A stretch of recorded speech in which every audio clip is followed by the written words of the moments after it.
दोस्तों आज का डिस्कशन सुनकर जो है वो आप लोगों के चक्षु खुल जाएंगे। बस आप लोग क्या करना है, टकटकी लगाकर आज का ये लेक्चर देखना है ताकि आप लोग वीडियो के एंड तक जो है जो भी क्वेश्चन मैं आप लोगों से पूछूंगा उनके आंसर भी आप लोग दे पाओगे।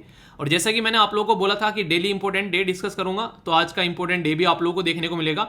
और वीडियो के एंड में आज हम लोग कवर करेंगे यहाँ पर एलोरा केव। ठीक है, इसी के साथ में यहाँ पर आप लोगों से मैंने बोला था कि क्वेश्चन के आंसर अच्छे से देना। तो आज के एसएलवी कमांडो जो है इनका नाम है नीतीश कुमार। शानदार तरीके से आंसर दिए गए, हालांकि आंसर जो है वो हिंदी में है, तो कोई बात नहीं है, आप लोग अच्छे से पार्टिसिपेट किया करो। तो आप लोगों से जो भी क्वेश्चन पूछे जाते हैं उनके आंसर आप लोगों को जरूर देने हैं। ठीक है, तो अच्छा लगता है। और इसी के साथ में आज जो है आप लोगों की वोकैबुलरी भी आप लोगों को देखने को मिलेगी, 5 वोकैबुलरी भी होंगी। और क्वेश्चन है, आप लोग इनको अटेम्प्ट कीजिए, देखता हूं कौन सी आंसर देता है। कंपोजिट वोट जो बात की जा रही है यहाँ पर, कंपोजिट वोटर मैनेजमेंट, ये इंडेक्स के बारे में किसके द्वारा रिलीज किया जाता है। तो एक तो ये क्वेश्चन है आप लोगों के सामने। दूसरा, रिलीजन को लेकर मुद्दे काफी ज्यादा न्यूज में है। तो बोला जा रहा है कि अगर आप लोग रिलीजन को प्रैक्टिस करना चाहते हैं, प्रोपोगेट करना चाहते हैं, तो ये कौन से आर्टिकल में यहां पर मेंशन किया गया है, ये आप लोग को बताना है। ठीक है, तो इस तरीके से यहाँ पर ये आप लोग की बहुत सारी चीजें कवर होती चलेंगी। बहुत ही इंपॉर्टेंट आर्टिकल है, सुनकर आप लोग का मजा आ जाएगा। तो एक एक पॉइंट जो है वो माइंड में क्रिस्टल क्लियर करके आप लोग को चलना है। ये जो वीडियो अभी आप लोगों को मैंने दिखाई है, ये बेसिकली यहाँ पर एक पर्टिकुलर एसएलवी फैमिली मेंबर के द्वारा ही आप लोगों में से शेयर की गई है। इसमें यहाँ पर ये दिखाया गया कि एक जरा सी गलती एक इंसान की कई सारे इंसानों को जो है वो यहाँ पर किस तरीके से जो एक मौत के घाट उतारने का भी काम कर सकती है। एक्सीडेंट कितना खतरनाक हो सकता है। तो खासकर बारिश के टाइम पर जैसे मानसून आता है, तो आप लोगों को भी ध्यान रखना है, वरना कई सारे लोगों की जान जा सकती है। तो हमेशा अगर बारिश के मौसम में बाहर निकलते हैं तो थोड़ा सा चीज़ों को उसी तरीके से लेकर चलिए और धीमे धीमे चलाइए यार, वरना आप लोगों की खुद की भी दिक्कतें हो सकती है और दूसरों को भी यहाँ पर दिक्कतें देखने को मिल सकती हैं। और ये माना जाता है कि इंडिया के अंदर में सबसे बड़ी प्रॉब्लम पता है क्या है, एक्सीडेंट होने के बाद में लोगों की जान बचना काफी मुश्किल हो जाता है, क्योंकि इतनी अच्छी फैसिलिटी नहीं है। दुनिया में एक्सीडेंट हमसे भी ज्यादा होते हैं बहुत सारी जगह पर, लेकिन वहां पर जान बच जाती है लोगों की, क्योंकि उनकी मेडिकल सर्विस काफी ज्यादा अच्छी है। हमारी कंट्री में मेडिकल सर्विस अच्छी न होने की वजह से कई सारे लोगों की जान चली जाती है। और गोल्डन आवर के बारे में आप लोगों ने सुना ही होगा कि 1 घंटे के अंदर अंदर अगर इंसान को इलाज मिल जाए तो उसकी जान बच जाती है, वरना लोगों की जान चली जाती है। तो ये काफी बड़ा इशू है। तो एक तरीका यहाँ पर आप लोग बोल सकते हैं अवेयरनेस थी यहाँ पर, जो कि आप लोग अपनी लाइफ में भी इंप्लीमेंट कर सकते हैं। ये एक ऐसी न्यूज है जो अलग अलग न्यूज़पेपर के द्वारा कवर की गई, और आज हिंदू न्यूज़पेपर के द्वारा भी यहाँ पर कवर की गई। शक्ति कपूर के बेटे जो हैं, जिनका नाम है यहाँ पर बेसिकली सिद्धांत कपूर, उनको अभी पकड़ा गया है यहाँ पर कंज्यूम करते हुए ड्रग्स। यहाँ पर बेंगलुरु के एक होटल से यहाँ पर इनको गिरफ्तार कर लिया गया है। तो यहाँ पर मुझे इसको देखकर यहाँ पर एक ही बात बस याद आई, मैंने कहा एक तरीके से बेटी ने तो नाम रोशन कर दिया और बेटा जो है वो एक अलग ही डायरेक्शन में चल रहा है। तो ये एक तरीके से अभी रिसेंटली आप लोगों ने कई सारे ऐसे इश्यूज देखे होंगे जो कि यहाँ पर ऐसे देखने को मिलते हैं। खासकर जो बॉलीवुड पर्सनैलिटी है वो ऐसी हरकतें करते हुए यहाँ पर पाई जाती है। और जब से यहाँ पर एक केस आया पर्टिकुलर हमारे देश के अंदर में सुशांत सिंह राजपूत का, तब से ये इशू काफ़ी ज़्यादा निकल कर आ रहा है। हमारी कंट्री में एक एक्ट है जिसको एनडीपीएस एक्ट आप लोग बोलते हैं। ये एक्ट जो होता है यहाँ पर नशीले पदार्थ का जो सेवन है, इनका एक्सपोर्ट इंपोर्ट जो है इनके ऊपर बात करता है। और ताकि सोसाइटी में यहाँ पर हम चीज़ों को कंट्रोल कर सकें, हमारे देश में इलीगल तरीके से चीज़ें नहीं देखने को मिले, तो उसके बारे में यहाँ पर बात करता है। तो ये जो एक्ट है इसके बारे में याद रखिएगा, इसकी फुल फॉर्म है, इसको बोलते हैं narcotic drug and psychotropic substance act. और ये जो है ये 1985 का एक्ट आप लोगों को यहाँ पर देखने को मिलेगा। अब ये तो एक इंपॉर्टेंट बात हो गई, क्योंकि अभी जब शाहरुख खान का बेटा आर्यन खान पकड़ा गया उस टाइम पर भी ये काफी ज्यादा न्यूज में था। अब यहाँ पर एक इंपॉर्टेंट आर्टिकल है जो कि आप लोगों को पता होना चाहिए, ये है आर्टिकल 47। जब आप लोग संविधान के अंदर पार्ट 4 में जाएंगे तो आप लोगों को डीपीएसपी यानी कि directive principle of state policy देखने को मिलेगी। उसी डीपीएसपी के अंदर आर्टिकल जो है ये आर्टिकल 47 आप लोगों को यहाँ पर नजर आएगा। आर्टिकल 12 से लेके आर्टिकल जो 35 है वहां तक फंडामेंटल राइट आप लोगों को देखने को मिलते हैं पार्ट 3 के अंदर में। और इसी के साथ में जब आप लोग जाएंगे पार्ट 4 के अंदर में, तो आप लोगों को यहाँ पर देखने को मिलेंगे आर्टिकल 36 से लेके आर्टिकल 51 तक का। और ये ऐसे क्वेश्चन अभी आप लोगों से एग्जाम में पूछे गए हैं। आप लोगों ने अगर अभी पेपर उठाकर देखे होंगे तो स्टेट पीसीएस के हो या फिर कोई दूसरा एग्जाम हो, ठीक है। तो यहाँ पर ये क्या बोलता है आर्टिकल 47, ये बोलता है कि जो स्टेट है, स्टेट मतलब जो गवर्नमेंट है, तो गवर्नमेंट जो है उसको यहाँ पर कहीं ना कहीं ये चीजें कंट्रोल करनी चाहिए, जिससे कि यहाँ पर लोगों की हेल्थ पर नेगेटिव इंपैक्ट पड़ता है। कोई भी ऐसा अगर जहरीला पदार्थ कोई पी रहा है, खा रहा है, तो उसको रोकना चाहिए। और कहीं ना कहीं इंश्योर करना चाहिए कि फूड रेगुलेटरी भी बनाया जाए, ताकि हमारी कंट्री में एक अच्छे से लोगों को खाना पीना ढंग से मिल सके और उनको जिंदगी में कोई दिक्कत देखने को नहीं मिले। तो ये भी बातें यहाँ पर बोली गई। तो ये काफी इंपॉर्टेंट है यार, हेल्थ के पॉइंट ऑफ व्यू से अगर कुछ आप लोगों को लिखने के लिए आए तो वहां पर आप लोग इसको जरूर यूज कीजिएगा। और कई बार यहाँ पर क्वेश्चन भी इससे रिलेटेड बन जाते हैं। तो इसको लेकर माइंड में कोई कंफ्यूजन नहीं होना चाहिए, अगर होगा तो उसको दूर करके आगे आप लोगों को आगे बढ़ना है, ठीक है। तो ये आर्टिकल कई बार मैच करने के लिए आप लोगों से जरूर पूछ लिया जाता है, ओके। एक और इंपॉर्टेंट छोटा सा आर्टिकल है यहाँ पर, इसके ऊपर थोड़ा सा और नजर डाल लेते हैं, फिर आप लोगों का एडिटोरियल वाला सेक्शन आप लोगों का लेकर चलूंगा आगे। बात की जा रही है यहाँ पर अभी सुप्रीम कोर्ट के द्वारा काफी बड़ा डिसीजन दिया गया, और ये जो डिसीजन दिया गया इसमें आर्टिकल 142 का इस्तेमाल किया गया। आर्टिकल 142 क्या बोलता है? ये बोलता है कि सुप्रीम कोर्ट जो है वो यहाँ पर न्याय कर सकता है एक, वो नहीं कहते दायरे के बाहर जाकर भी, अगर वो जनता के फेवर में है तो। किया क्या है कोर्ट ने? तो एक नया शब्द आप लोगों को जानने को मिलेगा जिसको बोलते हैं डिसकैलकुलिया। डिसकैलकुलिया आप लोग इसको यूज भी कर सकते हैं जब आप लोगों को लगे यार पढ़ाई करनी है और पढ़ाई नहीं हो पा रही है, तो बोल दो कि मुझे डिसकैलकुलिया हुआ है, ठीक है। हालांकि मजाक अपनी जगह, ये एक ऐसी बीमारी है अगर कोई पर्टिकुलर पर्सन, खासकर बच्चा जो है, उसको डिफिकल्टी रहती है कुछ चीजों को अंडरस्टैंड करने में, जैसे कि मैथ्स की प्रॉब्लम होगी, नंबर वगैरह हो गए, ठीक है, वो उसको ढंग से यूज ही नहीं कर पाता है, मैथमेटिकल जो प्रिंसिपल हो गए, तो डिसकैलकुलिया यानी कि वो चीजों को कैलकुलेट ही नहीं कर पाता, ऐसे आप लोग बोल सकते हैं। और ये एक ऐसी रेयर बीमारी है जिसका अर्ली जो एज में आइडेंटिफिकेशन करना जरूरी रहता है। हालांकि उसको रेयरली आइडेंटिफाई कर पाते हैं कि बच्चे को ये बीमारी है या फिर नहीं है। तो हालांकि सबके अंदर नहीं है ये बीमारी की, सबको देखने को मिले अगर मुझे कैलकुलेशन नहीं आ रही तो मुझे ये बीमारी होगी, ऐसा थोड़ी ना है। बेसिकली बच्चे को टेस्ट करते रहना चाहिए। आप लोगों ने देखा होगा, जैसे कई बार सुना भी होगा इसके बारे में, बच्चा पैदा होता है तो ये कोशिश की जाती है कि उसको दिख रहा है क्या, सुन रहा है क्या, उससे कई सारे छोटे छोटे टेस्ट होते हैं ऐसे। पर लेकिन ये जो टेस्ट होते हैं, खासकर अगर बात करें जैसे डिसकैलकुलिया हो गया, ये भी टेस्ट होने चाहिए बच्चों के, ताकि पता चल सके कि उसको दिक्कत तो नहीं है अपनी कैलकुलेशन करने में, ऐसी चीजों को करने में। तो एक बच्चे की जो डिग्री है वो सुप्रीम कोर्ट के द्वारा यहाँ पर अभी अपनी स्पेशल पावर यूज कर उसको बेसिकली प्रोवाइड कराएगी कि उसको ये डिग्री मिलनी चाहिए, क्योंकि उसको डिसकैलकुलिया हो गया तो इसकी वजह से यहाँ पर वो चीजों को आगे लेके नहीं चल पा रहा है। तो यहाँ पर जो डिजाइन का कोर्स है यहाँ पर इंडियन इंस्टीट्यूट ऑफ टेक्नोलॉजी के अंदर में, तो उसके चलते यहाँ पर इनकी मास्टर की जो डिग्री है वो यहाँ पर इनको देखने को मिली। ये कोई नहीं पूछेगा कौन सी डिग्री किसने दी, क्या हुआ, ये पूछेंगे कि आर्टिकल 142 के बारे में पूछा जा सकता है। और दूसरा ये टर्म जो है डिसकैलकुलिया, अगर इसके बारे में क्वेश्चन आप लोगों से पूछ ले कि ये क्या है, तो आप लोगों को हल्का सा आइडिया इसके बारे में होना चाहिए। और एग्जाम में तो देखिए क्वेश्चन बने वो एक अलग बात है, नॉर्मल लाइफ में भी अगर आप लोग इसे याद रखेंगे तो कई बार ऐसी चीजें जो हैं वो आप लोग यूज कर पाते हैं। तो उसके चलते आप लोग इसको थोड़ा सा रिकॉल कर जरूर रखिएगा अगर जरूरत पड़े कहीं पर तो, ठीक है। दोस्तों, आप में से कितने ऐसे एसएलवी फैमिली मेंबर है जिसने कभी ना कभी अपनी जिंदगी में ब्लड डोनेट किया है? कई सारे लोग ऐसे होते हैं जो कि ब्लड डोनेट करने से जिनको डर लगता है, पर लेकिन आप लोगों को एक छोटी सी बात बता दूं, ब्लड डोनेट करना आप लोगों के शरीर के लिए काफ़ी अच्छा रहता है। आप लोगों के शरीर में जो ब्लड बनता है उसकी प्रक्रिया और अच्छी होती है, स्किन पर ग्लो होता है, और इससे आप लोगों की बॉडी जो होती है वो हेल्दी रहती है। यानी कि ब्लड डोनेट करना चाहिए, ये मैं बोलना चाह रहा हूँ। बहुत सारे लोग ऐसे हैं जो कि डरते हैं, ब्लड डोनेट आज तक नहीं किया, ठीक है। तो ये काफ़ी एक तरीके से अच्छा काम भी है, क्योंकि बहुत सारे लोग ऐसे हैं जिनका खून की कमी की वजह से डेथ हो जाती है। तो अगर आप लोगों को कभी मौका मिले ब्लड डोनेट करने का, तो आप लोग पीछे मत हटना, हमेशा कोशिश करो कि लगभग 3 या 6 महीने में लगभग आप लोग, या फिर साल भर में एक बार, तो आप लोग ब्लड डोनेट कर ही सकते हो, इसमें कोई दिक्कत नहीं है, ठीक है। तो इसी के बारे में यहाँ पर बात करूंगा। 14 जून जो है ये वर्ल्ड ब्लड डोनर डे के रूप में सेलिब्रेट किया जाता है। क्या आप लोगों को ब्लड ग्रुप पता है अपना? अच्छा, आप लोग बताइए किस किस को अपना ब्लड ग्रुप पता है। अच्छा, फायदा ये भी होता है जब ब्लड डोनेट करते हैं तो आप लोगों को अपना ब्लड ग्रुप भी पता चल जाता है, ठीक है। तो इसको देखना। तो बात की जा रही है 14 जून की, तो एक तरीके से अवेयरनेस फैलाई जाती है कि हाँ, जो लोग ब्लड डोनेट करना चाहते हैं तो यहाँ पर कहीं ना कहीं एक उनको और एनकरेज किया जाए। और इसी के साथ में यहाँ पर ये एक अवेयरनेस जो रहता है, ये उन लोगों की हेल्प हो जाती है जिनको खून की रिक्वायरमेंट होती है, खून की वजह से जिनकी डेथ हो जाती है टाइम पर खून न मिलने की वजह से। तो ये भी एक काफ़ी इंपॉर्टेंट, एक लाइफ सेविंग गिफ्ट इसको बोला गया है।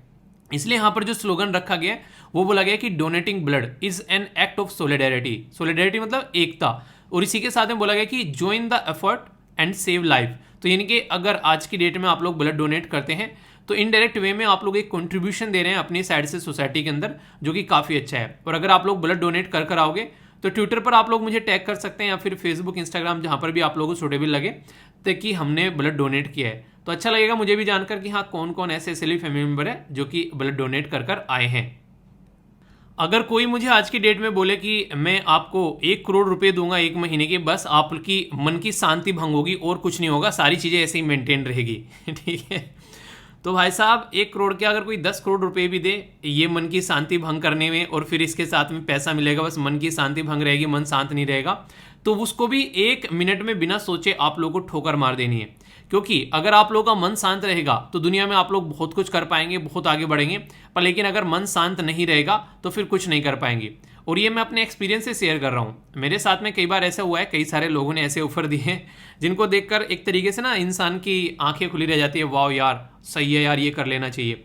पर लेकिन वहाँ पर मन की शांति नहीं है। तो जहाँ पर मन की शांति हो हमेशा इंसान को वहीं पर रहना चाहिए। पैसा क्या है, पैसा आता जाता रहता है। आप लोग खुद सोचिए, एक इंसान को अपनी ज़िंदगी एक प्रॉपर वे में जीने के लिए क्या चाहिए? एक ठीक घर हो अपना, ठीक है, पहनने के लिए कपड़े हो, खाने के लिए एक प्रॉपर खाना हो। ये थोड़ी ना कि हमको हवाई जहाज में घूमना है और यार पता नहीं एक आइलैंड पे जाकर अपना घर बनाना है। होंगे सपने, वो एक अलग चीज़ है, पर लेकिन हर एक इंसान के सपने अलग अलग होते हैं। जैसे मुझे क्या लगता है, हर एक इंसान को बेसिकली एजुकेशन मिलनी चाहिए, हेल्थ की सर्विस मिलनी चाहिए, फ्री नहीं कम से कम अफोर्डेबल मिलनी चाहिए, ताकि वो इंसान उसको अपनी ज़िंदगी में इंप्लीमेंट कर सके। और ये ज़रूरी है, अगर ये चीज़ें हम लोग लोगों को प्रोवाइड करा रहे हैं तो अपने देश को हम लोग बहुत आगे लेकर जा सकते हैं। तो मन की शांति से बढ़कर इस दुनिया में कोई भी बड़ी दौलत नहीं है। और ये बात गांठ बांध लेना, अगर कोई इंसान आप लोगों की मन की शांति भंग कर रहा है, उसको बिल्कुल ऐसे ही निकाल के फेंक देना जिंदगी में से, जैसे आप लोग चाय में से मक्खी को निकाल के फेंक देते हैं, ठीक है। तो जिंदगी में ऐसे इंसानों को अपने नहीं रखना है जो आप लोग को जरा से भी इस तरीके से इरिटेट करते हैं और आप लोगों का काम जो है वो आप लोग नहीं कर पाते हैं। तो ये अगर आप लोग ये बात अपनी ज़िंदगी में इंप्लीमेंट करेंगे, आसान नहीं है, टफ है, क्योंकि बहुत सारे ऐसे होंगे जो कि आप लोगों के काफ़ी सारे चहीते होंगे और आप लोगों को बहुत ज़्यादा परेशान कर रहे होंगे और आप लोगों ने कभी ना कभी फील भी किया होगा यार ये इंसान ना इरिटेट करके रख देता है। तो उससे आप लोगों को बचना है अगर ज़िंदगी में आप लोग रियलिटी में चाहते हैं अपनी ज़िंदगी को शानदार तरीके से इंजॉय करना। तो ये ज़रूर फोकस कीजिएगा कि ऐसे लोगों से डिस्टेंस बना के रखें। आज का जो कोटेशन आप लोग यहाँ पर मेंस आंसर राइटिंग में यूज कर सकते हैं, काफी इंपॉर्टेंट है ये, खासकर जेंडर इक्वलिटी के बारे में कुछ लिखने के लिए आ जाए तो आप लोग वहां पर इसको यूज कर सकते हैं। तो इस तरीके कोटेशन जो है आप लोग अपने पास में सहज कर रखिएगा। और ये मैं SLV जो SLV पीडिया टेलीग्राम ग्रुप है वहां पर भी आप लोगों से शेयर करता रहूंगा, ठीक है। और बहुत सारे मैंने शेयर भी कर रखे हैं। Gender equality is more than A goal in itself, यानी कि जेंडर इक्वलिटी एक गोल से भी एक तरीके से आप लोग बढ़कर बोल सकते हैं वैसे बोला जाए तो, क्योंकि ये कहीं ना कहीं बहुत सारे एरिया पर फोकस करता है। अगर आप लोग लड़का और लड़की को, औरत और पुरुष को अगर एक समान मानते हैं तो यहाँ पर reducing poverty, promote sustainable development और बिल्डिंग ए गुड गवर्नेंस, ये सारी चीजें आप लोगों को यहाँ पर देखने को मिलेगी। अगर ये सारी चीजें सही हो पाती है तो जेंडर इक्वलिटी अपने आप आएगी और जेंडर इक्वलिटी के आने से ये सारी चीजें भी सुधरती हुई नजर आएंगी।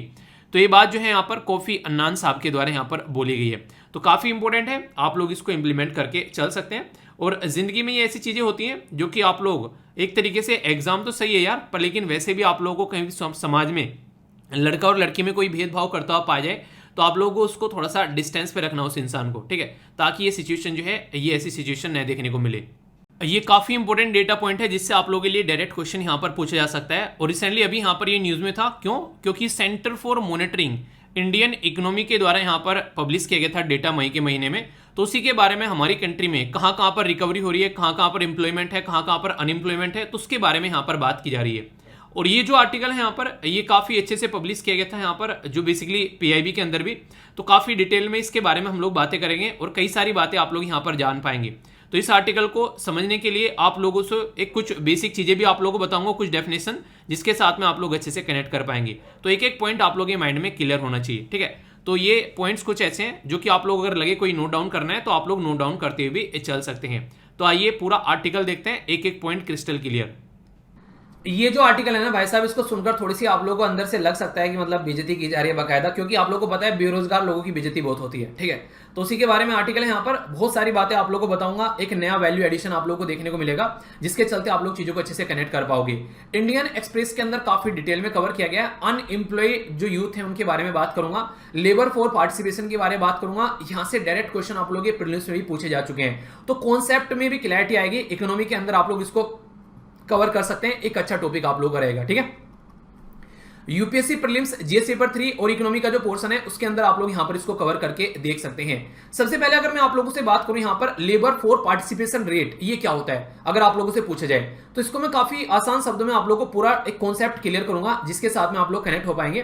पहले समझिए कि न्यूज में किस लिए है। अभी हमारी कंट्री में यहाँ पर जो centre for monitoring Indian economy, उसके द्वारा यहाँ पर डेटा प्रस्तुत किया गया है कि इंडिया का लेबर फोर पार्टिसिपेशन जो रेट है वो अभी डिक्रीज हुआ है, यानी कि लेबर का जो पार्टिसिपेशन है हमारी कंट्री में वो कम हुआ है। और कितना कम हुआ है, वो बेसिकली अभी यहाँ पर कम हो गया, 40 पर आ गया है। पहले यहाँ पर 47 पर था, ऑलरेडी कम था, अभी 40 पर आ गया 2016 के कंपेयर में, और कम यहाँ पर अभी देखने को मिल रहा है। आखिर रीजन क्या है अगर यहां से पूछा जाए आप लोगों से कि ऐसी दिक्कतें क्यों देखने को मिल रही है, तो हमारी कंट्री में खासकर अगर बात करें जो महिला है वो यहां पर लेबर फोर्स से आउट हो जा रही है, इसकी वजह से और ज्यादा दिक्कत निकल कर आ रही है। तो अभी यहां पर अगर बात करें जो इंडियन पॉपुलेशन है वो वर्किंग एज की है, यानी कि बोला जा रहा है कि more than half of Indian population ऐसी है जो कि 15 साल या फिर उससे बड़ी है, यानी कि उससे ज्यादा एज की है। उनको सबको जॉब चाहिए कहीं ना कहीं किसी न किसी तरीके से, पर लेकिन आज की डेट में चीजें एक तरीके से मार्केट के अंदर अवेलेबल नहीं है, जिसकी वजह से लोग जिनको जॉब चाहिए उनको भी जॉब नहीं मिल पा रही है और दिक्कतें देखने को मिल रही है, और इसकी वजह से यहाँ पर ये सामने बातें निकल कर आ रही है। ठीक है, तो इसके बारे में मैं बात करूंगा अभी क्या क्या मुद्दा है।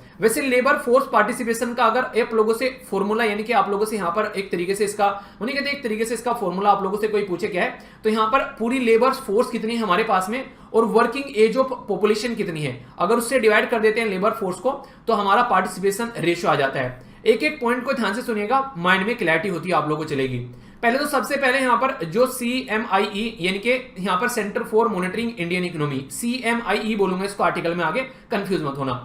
इसके द्वारा यहां पर बेसिकली क्या बोला गया कि हमारी कंट्री में अगर आप लोगों से कोई पूछ ले कि आप लोग ये बताइए कि एक तरीके से लेबर फोर्स क्या होती है, आप लोगों से सोचिए आप लोग इंटरव्यू में बैठे हुए हैं और आप लोगों से पूछ ले कि लेबर फोर्स क्या होती है, और ये पूछा भी गया है। अभी रिसेंटली यहाँ पर एक बंदे से बात हो रही थी तो उससे यहाँ पर ये क्वेश्चन पूछा भी गया यहाँ पर इंटरव्यू के अंदर में, ठीक है, लेबर फोर्स के बारे में। तो यहाँ पर लेबर फोर्स का मतलब क्या होता है अगर आप लोगों से पूछे, तो यहाँ पर बात की जा रही है कि 15 साल या फिर उससे ज्यादा का अगर कोई पर्सन है, वो लड़का या लड़की कोई भी हो सकता है, तो यहाँ पर इसको दो कैटेगरी में डिवाइड किया जाता है। ठीक है, या तो वो एम्प्लॉयड होगा, यानी कि या तो वो जॉब कर रहा होगा, या फिर वो जॉब की चाह में होगा, यानी कि वो जो होगा वो चाह रहा होगा कि उसको जॉब मिल जाए और वो ढूंढ रहा होगा एक तरीके से बेसब्री से कि मुझे जॉब मिल जाए। तो ये दोनों जो इंसान है ये लेबर फोर्स की कैटेगरी में आएंगे। यानी कि अगर आज की डेट में एक कोई ऐसा इंसान है जिसके बाप की 50 बीघे जमीन है और भाई साहब दुनिया भर का माल पड़ा है घर में और उसको बेसिकली जॉब नहीं मिली है और उसकी इच्छा भी नहीं है कि वो जॉब करे, तो वो यहां पर लेबर फोर्स का बेसिकली हिस्सा नहीं होगा, ये याद रखिएगा। यानी कि इच्छुक इंसान जो कि चाहता है कि उसको जॉब मिले, वही इंसान जो है यहां पर लेबर फोर्स का पार्ट होगा। ये बिल्कुल माइंड में क्लैरिटी आप लोगों को रखकर चलनी है। यानी कि दो कैटेगरी है, दोनों कैटेगरी में एक क्या है, दोनों की डिमांडिंग क्या है, एक तरीके से जॉब, यानी कि एक तो ऑलरेडी जॉब कर रहा है और दूसरे की डिमांड है जॉब। तो यहां से आप लोगों को यहां पर चीजें देखने को मिलेगी। तो इसमें चलते हैं यहां पर जो कैटेगरी 1 है वो तो सक्सेस हो गए, उनको जॉब मिल चुकी है, उनकी बल्ले बल्ले सब बड़ाई कर रहे हैं, वाह लड़के को जॉब मिल गई, लड़की को जॉब मिल गई। पर लेकिन कैटेगरी 2 जो है वो यहां पर मैक्सिमम लोगों की देखने को मिलेगी जिनको जॉब नहीं मिल पा रही है, जो आतुर हैं इस चाह में कि उनको जॉब मिले। तो यहां पर सबसे ज्यादा दिक्कत देखने को मिलती है, यहां पर सबसे ज्यादा बेइज्जती होती है। तो लेबर फोर्स पार्टिसिपेशन जो है अगर बात करें, ये एक तरीके से वर्किंग एज को देखता है, वो वर्किंग एज जो कि 15 या फिर उससे साल ज्यादा की है यहां पर, और जो डिमांड कर रही है जॉब की, ये बात जरूर याद रखेगा, जॉब की डिमांड यहां पर बताई गई है। तो अगर कोई बात करें एम्प्लॉयड और अनएम्प्लॉयड, तो दोनों इसके अंदर इंक्लूड हो जाते हैं, ये याद रखिएगा। यहां थोड़ा डिफरेंट तरीके से थोड़ा सा पूछा जाए आप लोगों से कि लेबर फोर्स पार्टिसिपेशन के अंदर वही आएंगे जो काम करें, नहीं भाई साहब, वो भी आएंगे जिनको काम की जरूरत है। ठीक है, तो ये पॉइंट आप लोग यहां पर जरूर याद रखिएगा। आगे जो इंपॉर्टेंट पॉइंट यहां पर निकल कर आ रहा है वो है कि इंडिया का अभी रेट कम क्यों हो रहा है, ये इतना ज्यादा कम आखिर कैसे हो गया, इतना लो कैसे हो गया। तो यहां पर देखिए मेल का जो पार्टिसिपेशन है अगर फीमेल के साथ में आप लोग कंपेयर करेंगे तो आप लोगों के पैरों के तले से जमीन खिसक जाएगी। मेल का लेबर फोर्स पार्टिसिपेशन जो यहां पर रेशियो है वो 67.4% है और फीमेल का क्या है यहां पर, ये 9.4 है। आप लोग अंदाजा लगा लीजिए यहां पर क्या दिक्कतें देखने को मिल रही है। इंटरनेशनल लेवल पर जो एवरेज फीमेल का पार्टिसिपेशन है वो 47 है और हमारी कंट्री में नॉर्मल तरीके से अगर बात करें इंडिया की जो female labour force participation rate है वो अराउंड 25% आप लोग यहां पर देखने को मिला था। अभी यहां पर इतना भी लो आप लोगों के सामने यहां पर चीजें निकल कर आ रही है। यानी कि आज की डेट में ये तो वर्ल्ड बैंक के द्वारा प्रस्तुत किया गया था उस टाइम पर कि यहां पर ऑल ओवर वर्ल्ड से काफी कम है और आज के में तो कहानी बिल्कुल खत्म हो गई कोविड-19 के चलते। तो अब आप लोग समझिए यहां पर कि फीमेल के पार्टिसिपेशन की वजह से यहां पर ये दिक्कत निकल कर आ रही है। अच्छा, मैं आप लोगों से क्वेश्चन पूछता हूं, यहां पर एक इंटरव्यू क्वेश्चन बन गया आप लोगों से, हमारी कंट्री का लेबर फोर्स पार्टिसिपेशन यार इतना सारा कम हो गया, आप लोग ये बताओ इसके कम होने के रीजन क्या है। कोई भी एक उदाहरण दो, चलो आप वीडियो को पॉज कर लीजिए 1 मिनट के लिए, कोई भी एक उदाहरण दो, आखिर वुमेन लेबर फोर्स में पार्टिसिपेट क्यों नहीं कर पा रही है। खासकर लड़कियों से मैं क्वेश्चन पूछ रहा हूं, यहां पर इंटरव्यू में क्वेश्चन बन गया कि वुमेन का लेबर फोर्स पार्टिसिपेशन क्यों कम है। चलिए आप लोग आंसर दीजिए, देखता हूं कौन कौन इसका आंसर देता है। वीडियो को पॉज कर लीजिए।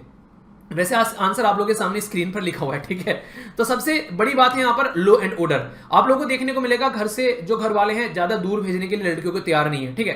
ट्रांसपोर्टेशन की फैसिलिटी नहीं हो पाती है कई बार कि हाँ काम तो मिल गया पर आने जाने में दिक्कत है, और इतना घर पे पैसा नहीं है कि वहां पर रूम लेकर रह ले, ठीक है। वायलेंस देखने को मिलेगा अगेंस्ट वुमेन, कहीं पर छेड़खानी हो रही है, कहीं पर किसी के ऊपर एसिड फेंक दिया, किसी का रेप हो गया, ठीक है। सोसाइटल नॉर्म्स रहते हैं, लड़की बाहर जाकर काम करेगी, अरे नहीं यार ऐसा नहीं होना चाहिए, ठीक है। वो वाली चीजें आप लोगों को देखने को मिलेगी।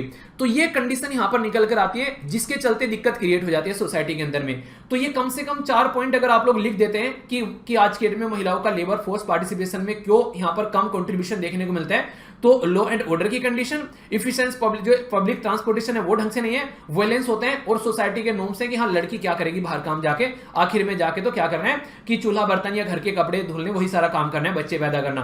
तो वो वाली आधी अभी भी सोसाइटी में कई जगह वो सोच है, तो उस सोच से हम लोग को ऊपर उठना पड़ेगा। तो ये काफी इंपॉर्टेंट है यहाँ पर। तो ये आप लोग कम से कम बीइंग ए वुमेन, कम से कम आप लोग बीइंग ए गर्ल, आप लोग को ये बातें पता होनी चाहिए अगर कोई क्वेश्चन आप लोगों से पूछ ले, ठीक है। अभी कुछ और बातें करता हूं। पीरियोडिक लेबर फोर्स सर्वे के बारे में अगर आप लोगों से बातें की जाए, ये पहले प्रस्तुत नहीं किया जाता था, अभी प्रस्तुत किया जा रहा है, तो हम लोग इसके बारे में डिस्कस भी कर रहे हैं। तो नेशनल स्टैटिस्टिकल ऑफिस, जिसको आप लोग एनएसओ बोलते हैं, जो यहां पर बेसिकली इसको प्रस्तुत करता है आज की डेट में, तो इसके द्वारा 2017 से यहां पर स्टार्ट किया गया। पर लेकिन इंटरेस्टिंग है 2017 में तो एनएसओ भी नहीं था, मतलब यहां पर कोई और ऑफिस हुआ करता था जिसको एनएसएसओ बोला करते थे आप लोग। इसके बारे में थोड़ी सी बात करूंगा, एक ऑर्गेनाइजेशन भी आप लोगों की कवर हो जाएगी इसी बहाने से। तो यहां पर जो बात करें पीरियोडिक लेबर फोर्स पार्टिसिपेशन सर्वे, इनके द्वारा कंडक्ट कराया गया 2017 से अप्रैल के महीने से। तो ये महान काम अप्रैल के महीने में होना स्टार्ट हुआ 2017 में, जिसके चलते पहला कंप्यूटर बेस्ड सर्वे यहां पर प्रस्तुत किया गया देश के अंदर में, और ये पता चला यहां से कि कितना लेबर फोर्स पार्टिसिपेशन देश के अंदर में है। अनएम्प्लॉयड जो इंडिकेटर है उसके बारे में बताया गया, कितना यहां पर लेबर फोर्स पार्टिसिपेशन है हमारी कंट्री में, पॉपुलेशन रेशो क्या है, कितना प्रपोर्शन है अनएम्प्लॉयड लोगों का, कितना है यहां पर एक तरीके से अनएम्प्लॉयड रेट गांव में शहरों में, वो सारी बातें यहां पर बताई गई। तो इसके चलते हमारे सामने निकल कर आया यार इतने सारे लोग जो है वो बेरोजगार हैं, और जबकि सबके पास में अच्छी एजुकेशन है। तो ये एक महान इंसान थे जिनका नाम था यहाँ पर अमिताभ कुंद, ठीक है। तो अमिताभ जो कुंद थे यहाँ पर, इनके द्वारा एक कमेटी हेड की गई और उनके द्वारा बोला गया यार ये काम करना स्टार्ट करो, कम से कम तुमको पता तो रहेगा किसके किसके पास में जॉब नहीं है, और फिर उसी हिसाब से आप लोग स्कीम निकाल के ला सकते हो, अपने देश में स्कीम प्रोवाइड करा सकते हो, लोगों के जॉब के बारे में बातें कर सकते हो। तो ये काफी इंपॉर्टेंट यहाँ पर बातें निकल कर आई, ठीक है। तो यहां पर नेशनल सैंपल सर्वे जो ऑर्गेनाइजेशन है, जिसको एनएसएसओ आप लोग बोलते हो, वो आज की डेट में एनएसओ बन चुकी है, यानी कि उसका अपग्रेडेशन हो गया है। क्या हो गया उसका अपग्रेडेशन, मैं आप लोगों को अभी बताऊंगा। ये डेटा रिलीज करती है एम्प्लॉयमेंट और अनएम्प्लॉयमेंट बेसिस पर यहां पर, और ये एवरी 5 ईयर आप लोगों को यहां पर देखने को मिलेगा, जिससे हमारी कंट्री में सोशियो इकोनॉमिक कंडीशन भी यहां पर पता चलती है। अब यहां पर जो एनएसओ है, जिसको मैं भी एनएसओ बोल रहा हूं, ये पुराने टाइम पर बेसिकली अलग अलग नाम से पुकारा जाता था। पहले सीएसआई इसको बोला गया, सेंट्रल स्टैटिस्टिकल इंस्टीट्यूट, ठीक है, 1951 में जब बनाया गया। आगे इसका नाम चेंज करके सीएसओ कर दिया, यानी कि सेंट्रल स्टैटिस्टिकल ऑर्गेनाइजेशन। फिर आगे चल के सीएसओ तो ऐसा कैसे ही रहा, पर लेकिन ऑर्गेनाइजेशन का नाम चेंज करके ऑफिस कर दिया, यानी कि सेंट्रल स्टैटिस्टिकल ऑफिस। आगे यहां पर एनएसएसओ यानी कि नेशनल स्टैटिस्टिकल सर्वे ऑफिस था, ये एक था, और यहां पर सेंट्रल स्टैटिस्टिकल ऑफिस अलग था। दोनों को मर्ज कर नेशनल स्टैटिस्टिकल ऑफिस बना दिया, ये नई ऑर्गेनाइजेशन बन गई, और आज की डेट में यही काम कर रही है, जिसका नाम है नेशनल स्टैटिस्टिकल ऑफिस। ये Ministry of Programme and Implementation के अंडर में आती है, जो इससे पहले यहां पर 1999 में बनाई गई थी। 2 डिपार्टमेंट को मर्ज कर डिपार्टमेंट ऑफ स्टैटिस्टिक्स और प्रोग्राम इंप्लीमेंटेशन, इनको मर्ज कर ये बेसिकली मिनिस्ट्री बनाई गई थी। अब इतनी बातें बताने के बाद में थोड़ी सी तो चुल यार मुझे भी है, वो मेरी चुल आप लोग ठंडी करो। मुझे ये बताओ कि यहां पर कौन इसके मिनिस्टर हैं।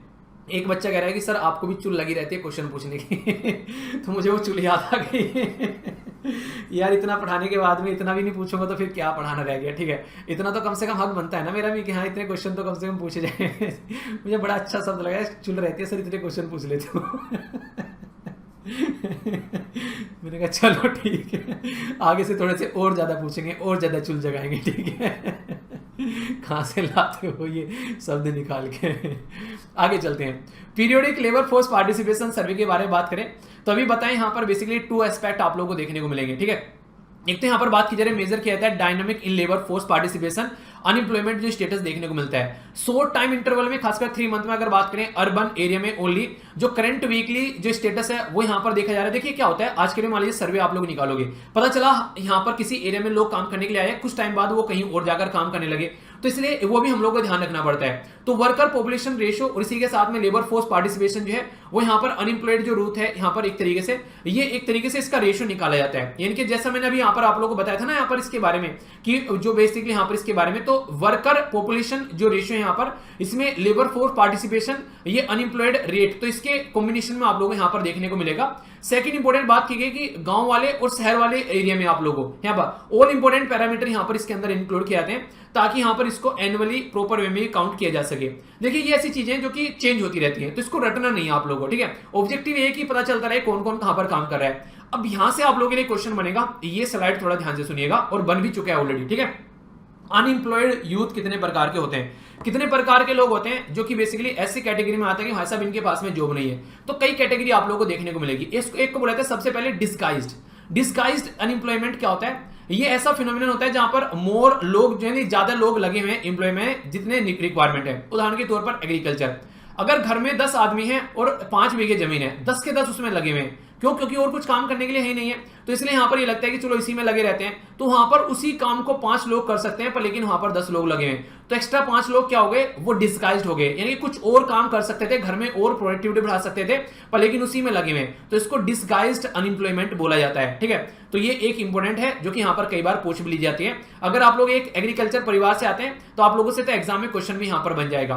एक है सीजनल अनएम्प्लॉयमेंट, मान लीजिए अभी गेहूं कट रहे हैं, उसके बाद में फिर आप लोगों को देखने को मिलेगा गन्ने का सीजन आएगा, ठीक है। फिर इस तरीके से पैटर्न चलता रहता है, पर लेकिन एक टाइम पर वो चीजें खत्म हो जाती है, फिर कोई और सीजन आता है, तो सीजन के बीच में जो टाइम रहता है तो वो आप लोगों को देखने को मिलेगा सीजनल जो वर्कर होते हैं, तो वहां पर फिर उनको अनएम्प्लॉयमेंट देखने को मिलता है, वो दिक्कतें निकल कर आती है, ठीक है। एक होता है, इसको बोलते हैं स्ट्रक्चरल अनएम्प्लॉयमेंट का मतलब क्या होता है अगर इसके बारे में बात की जाए तो इसके बारे में आप लोग याद रखिएगा, ये एक ऐसा अनएम्प्लॉयमेंट होता है जहां पर मिसमैच होता है। यानी कि मेरे पास में टीचिंग की क्वालिटी है, ठीक है, किसी ने मुझे दे दिया कि यार तुम डॉक्टर बन जाओ, ठीक है, लोगों की हेल्थ देखो। मैंने कहा भाई साहब टीचर हूं मैं, नहीं डॉक्टर बन जाओ ना, आप हेल्थ भी देख लोगे, मतलब बच्चों की हेल्थ देखो, हेल्थ सही है फिर हेल्थ गलत है, तो ये कैसे मैं बता सकता हूं, तो आप लोग समझिए इस चीज को। तो मिसमैच रहता है कि मेरी क्या स्किल है और मुझे काम क्या करने को दे दिया गया है, तो दोनों फुलफिल नहीं हो पाती है, उसकी वजह से जॉब नहीं मिल पाएगी, ठीक है। तो ये दिक्कतें कई बार देखने को मिलती है। तो स्ट्रक्चरल जो रिक्वायरमेंट है उसके हिसाब से यहां पर चीज देखने को मिलेगी। तो ये अवेलेबिलिटी जो स्किल है पर लेकिन रिक्वायरमेंट कुछ और की है, मिसमैच हो जाता है तो जॉब नहीं मिल पाती है, ठीक है। एक है यहाँ पर साइक्लिकल, ठीक है। तो ये क्या होता है, ये एक बिजनेस साइकिल होती है। जैसे रिसेशन आ गया 2008 में, ठीक है, अभी कोविड-19 आ गया, इसकी वजह से दुनिया भर के लोगों को जॉब से निकाल दिया। तो ऐसी अगर कोई साइकिल आ रही है टाइम टू टाइम, दिक्कतें हो रही हैं ऐसी, तो ये देखने को मिलता है कई बार जब इकोनॉमिक ग्रोथ कम हो जाती है तो लोगों को जॉब से निकाल दिया जाता है। तो ये भी एक काफी बड़ी दिक्कत निकल कर आती है, एक तरीके का ये भी अनएम्प्लॉयमेंट आप लोग यहाँ पर देखने को मिलेगा, ठीक है। इसी के साथ में एक और होता है टेक्नोलॉजिकल अनएम्प्लॉयमेंट। ये क्या होता है, आज की डेट में आप लोगों को पता है हम लोग कंप्यूटर यूज करें, पर लेकिन जिस टाइम पर यहाँ पर राजीव गांधी जी हमारे देश के प्राइम मिनिस्टर थे, उनके द्वारा जब बोला गया कि कंप्यूटर यूज किया जाएगा, बहुत सारे लोगों के कान खड़े हो गए, यार कंप्यूटर तो यूज करना आता नहीं है, ये कैसी मशीन लेकर आ रहे हैं। लोग कह रहे हैं यार कंप्यूटर आएगा तो लोगों को जॉब कम मिलने लगेगी, यार ये तो बिल्कुल बर्बाद कर देगा। तो बहुत सारे लोग इरिटेट हो गए इस टाइम पर, जैसे तैसे उनके द्वारा कंप्यूटर सीखा गया और कुछ के द्वारा नहीं सीखा गया, तो बहुत सारी दिक्कतें देखने को मिली। उस टाइम पर बहुत सारे लोगों की जॉब गई जिनको कंप्यूटर चलाना नहीं है, और जिन्होंने सीख लिया वो बल्ले बल्ले कर रहे हैं आज के डेट में, वो अब तक कंप्यूटर के बादशाह बन चुके हैं। तो इस तरीके से देख सकते हैं। पर लेकिन कभी भी टेक्नोलॉजी का अपग्रेडेशन जो है वो जॉब लॉस एक कैटेगरी में करता है तो दूसरी कैटेगरी में जॉब देता भी है। जैसे कंप्यूटर सुधारने वाले की दुकान आज के में हर एक सिटी में आप लोगों को देखने को मिलेगी। कंप्यूटर के बेस पे कितने सारे लोगों को जॉब मिल रही है, घर से लोग काम कर पा रहे हैं कंप्यूटर के बेस पर, तो क्या जॉब कम कर दी, पर लेकिन उन लोगों की जॉब कम कर दी जिन्होंने उसमें इंटरेस्ट ही नहीं लिया। तो टेक्नोलॉजी में जब चेंज आता है तो तब आप लोगों को देखने को मिलती है। अभी बात की जा रही है कि ड्राइवरलेस गाड़ी आ रही है, तो यार ड्राइवर की जॉब कम हो जाएगी, पर लेकिन टेक्नोलॉजी यहां पर जितनी बढ़ेगी उतने सारे लार्ज स्केल पर उन लोगों को जॉब मिलेगी जो टेक्निकल फील्ड में कनेक्टेड है आज के डेट में। तो इंजीनियरिंग फील्ड में आने वाले टाइम में और अच्छा खासा बूम आप लोगों को देखने को मिलेगा अगर सही तरीके से इंजीनियरिंग की है, प्रोजेक्ट को मार्केट से खरीद कर लेकर अगर नहीं आए हैं तो, ठीक है। अदरवाइज मत लेना, जोक था, ठीक है। बहुत सारे बच्चे ऐसे हैं जो मेहनत कर अपना प्रोजेक्ट बनाते हैं, ठीक है। वैसे आप लोग बता सकते हैं आप लोग कौन सी कैटेगरी में आते हैं। आगे बात करते हैं, यहाँ पर बात की जा रही है फ्रैक्शनल क्या होता है। मान लीजिए आप लोग जो है काफी क्वालिफाइड लोग हैं और आप लोगों को लग रहा है कि आज की डेट में आप लोग जो है जिस जॉब पर लगे हुए हैं वो जॉब आप लोगों को सेटिस्फाई नहीं कर रही, किसी और जॉब में आप लोग को जाना है। तो यहां पर क्या करते हैं, उस टाइम पर जब एक जॉब से दूसरी जॉब में आप लोग स्विच करते हैं, उसके बीच में जो अनएम्प्लॉयमेंट देखने को मिलता है उसको फ्रैक्शनल अनएम्प्लॉयमेंट कहते हैं। तो ये टोटल 6 तरीके के अनएम्प्लॉयमेंट मैंने आप लोगों को बताए और इसके बेस पर ऑलरेडी यूपीएससी जो है वो क्वेश्चन पूछ चुकी है। तो क्वेश्चन बता दो आप लोगों को। तो क्वेश्चन में पूछा गया 2013 में यहां पर, और पूछा गया डिसगाइज्ड अनएम्प्लॉयमेंट जनरली क्या होता है, ठीक है। तो ये आप लोगों के लिए डायरेक्ट क्वेश्चन आप लोगों के सामने बोला गया, large number of people remain unemployed, ठीक है। Alternative employment is not available. एक बात की जा रही है, marginal productivity of labour is zero, productivity of the worker is low. तो क्या है सही आंसर? आंसर यहां पर आप लोग इसका सी देखने को मिलेगा। नॉर्मली क्या होता है, देखिए यहां पर बोला गया कि मैंने बोला था कि 10 लोग काम कर रहे हैं वहां पर, लेकिन वहां पर 5 लोग भी काम कर सकते हैं। तो जो 5 लोग यहां पर बेसिकली एक्स्ट्रा लगे हुए हैं, उनकी प्रोडक्टिविटी तो यहां पर जीरो है ना, एक तरीके से आप लोग ऐसा बोल सकते हैं। उनका तो कोई मतलब नहीं है, उनका रहना या फिर ना रहना वो एक इक्वल है यहां पर। तो ये आप लोगों से यूपीएससी में डायरेक्ट क्वेश्चन पूछा गया 2013 के अंदर में। तो कॉन्सेप्ट की अगर क्लैरिटी आप लोगों के पास में होगी तो रियलिटी में आप लोग यहां पर क्वेश्चन का आंसर दे पाएंगे। इसलिए मैं बोलता हूं कि चीजों को समझना है, चीजों को रटना नहीं है। रट कर चलोगे तो फिर कहीं पर भी आप लोग कान खड़े हो जाएंगे 1 मिनट में, पर समझ के चलोगे तो एक एक पॉइंट आप लोग के माइंड में क्लियर होगा। तो क्या क्या बातें हैं वो सारी बातें मैंने आप लोग यहां पर बता दी, ऑर्गेनाइजेशन भी कवर करा दी, एक यूपीएससी क्वेश्चन भी आप लोग के सामने हो गया, और 6 तरीके के अनएम्प्लॉयमेंट होते हैं, यहां से डायरेक्ट क्वेश्चन बनता है। तो ये भी आप लोग याद जरूर रखिएगा। आई होप कि आप लोग के माइंड में क्लैरिटी आई होगी। थम्स अप देकर बताना कि क्लैरिटी आई है नहीं, या थम्स डाउन देकर बता सकते हैं कि नहीं आई, फिर उसको आगे आने वाले लेक्चर में आप लोगों को बेसिकली इंप्रूव किया जाएगा, ठीक है। फिर रिसेंटली अगर बात करें, देश के अंदर कई सारी ऐसी जगह देखने को मिली जहां पर कई सारे घर जो हैं वो तोड़े गए हैं। तो उसके चलते अभी ये काफी बड़ा इशू बन गया और इसको इंटरनेशनल लेवल पर भी रिकॉग्नाइज किया जा रहा है। तो यहां से आप लोगों के लिए काफी इंपॉर्टेंट जो है क्वेश्चन बनने के चांसेस हो सकते हैं। अगर आप लोग बोलें एक इंसान को जिंदगी में जीने के लिए क्या चाहिए, तो नॉर्मल इंसान बोलेगा रोटी, कपड़ा और मकान। यानी कि मकान जो है वो एक इसेंशियल पार्ट है लाइफ का। अगर मकान नहीं होगा तो एक तरीके से बहुत सारी चीजें जो हैं वो साइड में होती हैं, यहां पर नजर आएगी। तो इसी के चलते काफी इंपॉर्टेंट जो आप लोगों के क्वेश्चन पूछा जाए, अगर कोई आप लोगों से पूछ ले कि मकान इंसान के पास में होना चाहिए तो ये किस आर्टिकल के अंदर में आता है, तो बोला गया the right to housing is not only a fundamental right, article 21। तो यानी कि ये ओनली आर्टिकल 21 के अंदर फंडामेंटल राइट ही नहीं है, बल्कि इंटरनेशनल कानून के अंदर भी यहां पर ये इंडिया के ऊपर बाइंडिंग है कि आप लोगों के जो घर हैं उसको इस तरीके से डिस्ट्रॉय नहीं करना चाहिए। पूरा डिटेल में बातें करूंगा, पहले थोड़ा सा आप लोग यहां पर कुछ कॉन्सेप्ट समझिए जो कि आप लोग समझ पाएंगे। पहले हम लोग बात करते हैं ह्यूमन राइट के बारे में, जिसको हिंदी में आप लोग मानव अधिकार बोलते हैं। अगर बात की जाए यहां पर तो नेल्सन मंडेला साहब की एक कोटेशन भी आप लोग याद रख सकते हैं, जो कि आप लोग यूज कर सकते हैं कभी आंसर राइटिंग के लिए या फिर किसी और जो पर्पज के लिए जहां पर लगे। और डायरेक्ट इससे क्वेश्चन ही बन सकता है, निबंध भी आप लोग का डायरेक्ट आ सकते हैं यहां से निकलकर, ठीक है। तो ये काफी इंपॉर्टेंट और एक न्यू टॉपिक है जो कि आप लोग को कई सारी बातें बताएगा। बोला गया to deny people their human rights is to challenge their very humanity. यानी कि एक तरीके से इंसान के अगर अधिकारों को आप लोग एक डिनाई करते हैं तो एक इंसानियत को आप लोग मना कर रहे हैं। तो यहां पर आप लोग नॉर्मली बात करते हैं ऑल ह्यूमन जो है उनके बारे में अगर बात की जाए, वो कौन सी रेस का है, क्या सेक्स है, नेशनलिटी क्या है, उसकी लैंग्वेज क्या है, वो किस रीजन से आता है, स्टेटस क्या है, उन सबको साइड में रखते हुए आप लोगों को यहां पर एक इंसान को इंसान की तरीके से देखना चाहिए। यानी कि ये इंसान का क्या डेजिग्नेशन है, ये इंसान जो है किस एरिया से आता है, ये लड़का है कि लड़की है, वो सब सेकेंडरी चीजें। सबसे पहले ये देखो कि वो एक इंसान है, ठीक है। तो उसकी एक लिबर्टी है, उसकी एक फ्रीडम है, ठीक है। उसको टॉर्चर नहीं करना चाहिए, एक तरीके से उसका भी एक ओपिनियन है, वो उसको एक्सप्रेस कर सकता है, उसको भी एजुकेशन मिलनी चाहिए। वो ये सारी चीजें काफी ज्यादा बढ़कर हैं, इनके ऊपर फोकस देना चाहिए। और यहाँ पर कोई डिस्क्रिमिनेशन नहीं होना चाहिए। अगर रोहिंग्या कम्युनिटी के लोग जो है बचकर जान बचाकर इंडिया के अंदर आ रहे हैं तो उनको हमको प्रोटेक्शन प्रोवाइड कराना है, ऐसा आप लोग यहाँ पर बोल सकते हैं। और इसी के चलते आप लोगों को पता होगा यहाँ पर ह्यूमन राइट डे भी सेलिब्रेट किया जाता है 10 दिसंबर को। अभी 2021 का है, क्योंकि अभी यहाँ पर आप लोगों का जो नया ईयर नहीं, अभी इसका जो है दिसंबर में देखने को मिलेगा 2022 का। तो equality, reducing inequality and advancing human right, ये आप लोगों को यहाँ पर थीम भी देखने को मिली। और इसी के चलते यहां पर अगर बात की जाए तो एक काफी इंपॉर्टेंट एक एरिया हो जाता है, जिसमें अगर बात करें किसी का अगर घर तोड़ा जा रहा है तो ये एक तरीके से इंटरनेशनल लेवल पर ये गलत काम हो रहा है, ऐसा यहां पर समझाने की कोशिश की जा रही है। मतलब क्या हो गया, मतलब यहां पर ये आ गया universal declaration of human right जो है वो यहां पर बात करते हैं कि इंसान जो है उसका आर्टिकल जो 12 है यहाँ पर ये यूनिवर्सल डिक्लेरेशन ह्यूमन राइट का, कि उसकी प्राइवेसी में भी आप लोग इंटरफेयर कर रहे हैं डायरेक्ट वे में देखा जाए। किसी का घर तोड़ना एक तरीके से उसकी प्राइवेसी में इंटरफेयर हो रहा है, ठीक है। उसकी फैमिली, उसका घर, ये सारी चीजें एक तरीके से बर्बाद हो रही हैं। उसकी सोसाइटी में एक रेपुटेशन थी, वो उसकी रेपुटेशन खराब हो रही है। तो ये बिल्कुल गलत है, इस तरीके से यहाँ पर नहीं होना चाहिए। तो ये अभी रिसेंटली हमारी कंट्री में कई सारे ऐसे जजमेंट भी देंगे और जुडिशरी ने यहाँ पर इसके अंदर इंक्लूड किया है लीगल सिस्टम के तहत, ताकि किसी के साथ में कुछ ऐसा गलत ना हो सके। तो इनडायरेक्ट वे में हमारी कंट्री में जो जुडिशरी है वो भी यहाँ पर क्या कर रही है, इंटरनेशनल कानून को लोकलाइज करने की कोशिश कर रही है ताकि चीजों को हैंडल किया जा सके। तो अभी जहां पर भी यहाँ पर अभी हमारी कंट्री में बुलडोजर की हेल्प से जो घर तोड़े गए हैं वो बिल्कुल गलत बात है। यहाँ पर ये एक तरीके से ये गलत पावर का इस्तेमाल गवर्नमेंट के द्वारा किया जा रहा है। अब इशू क्या है मैं आप लोगों को बताता हूँ। अभी रिसेंटली स्टेट गवर्नमेंट ने कई सारी ने क्या किया है, जैसे अभी यहां पर बोला गया कि इलीगल तरीके से जो घर बना रखे हैं उनके घर तोड़े गए। ये गवर्नमेंट का तर्क है, पर लेकिन अपोजिशन वाले क्या कह रहे हैं, ये उन लोगों के घर तोड़े जा रहे हैं जो प्रोटेस्ट कर रहे थे यहां पर। ये यहां पर बोला गया बेसिकली राम नवमी के टाइम पर यहां पर ये कई सारे इश्यूज देखने को मिले थे। तो इसको समझना चाहिए यहां पर कि अगर ह्यूमन राइट के एक तरीके से इशू के बारे में बात की जाए तो ये इंटरनेशनल लेवल पर यहां पर ये काफी एक तरीके से देखना चाहिए कि इंसान के अधिकारों के बारे में बात करनी चाहिए। और जब हम लोग बात करते हैं ह्यूमन राइट के बारे में तो आप लोगों को हर जगह देखने को मिलेगा। फंडामेंटल राइट में इसके बारे में है, डायरेक्टिव प्रिंसिपल भी स्टेट पॉलिसी के अंदर आप लोगों को देखने को मिलेगा। फंडामेंटल राइट तो आप लोग देखते हैं, right to equality, right to freedom, right against exploitation, right to freedom of religion, culture educational right, right to constitutional remedies. ये सारी चीजें आप लोगों को यहाँ पर देखने को मिल रही है, यानी कि अधिकार मिले हुए हैं। और डायरेक्टिव प्रिंसिपल भी स्टेट पॉलिसी में काम करने का अधिकार मिला हुआ है, डिग्निटी वाली लाइफ, कंपलसरी एजुकेशन, ये सारी चीजें ये डीपीएसपी में देखने को मिल जाएगी, आर्टिकल 36 से लेकर आर्टिकल 51 तक का।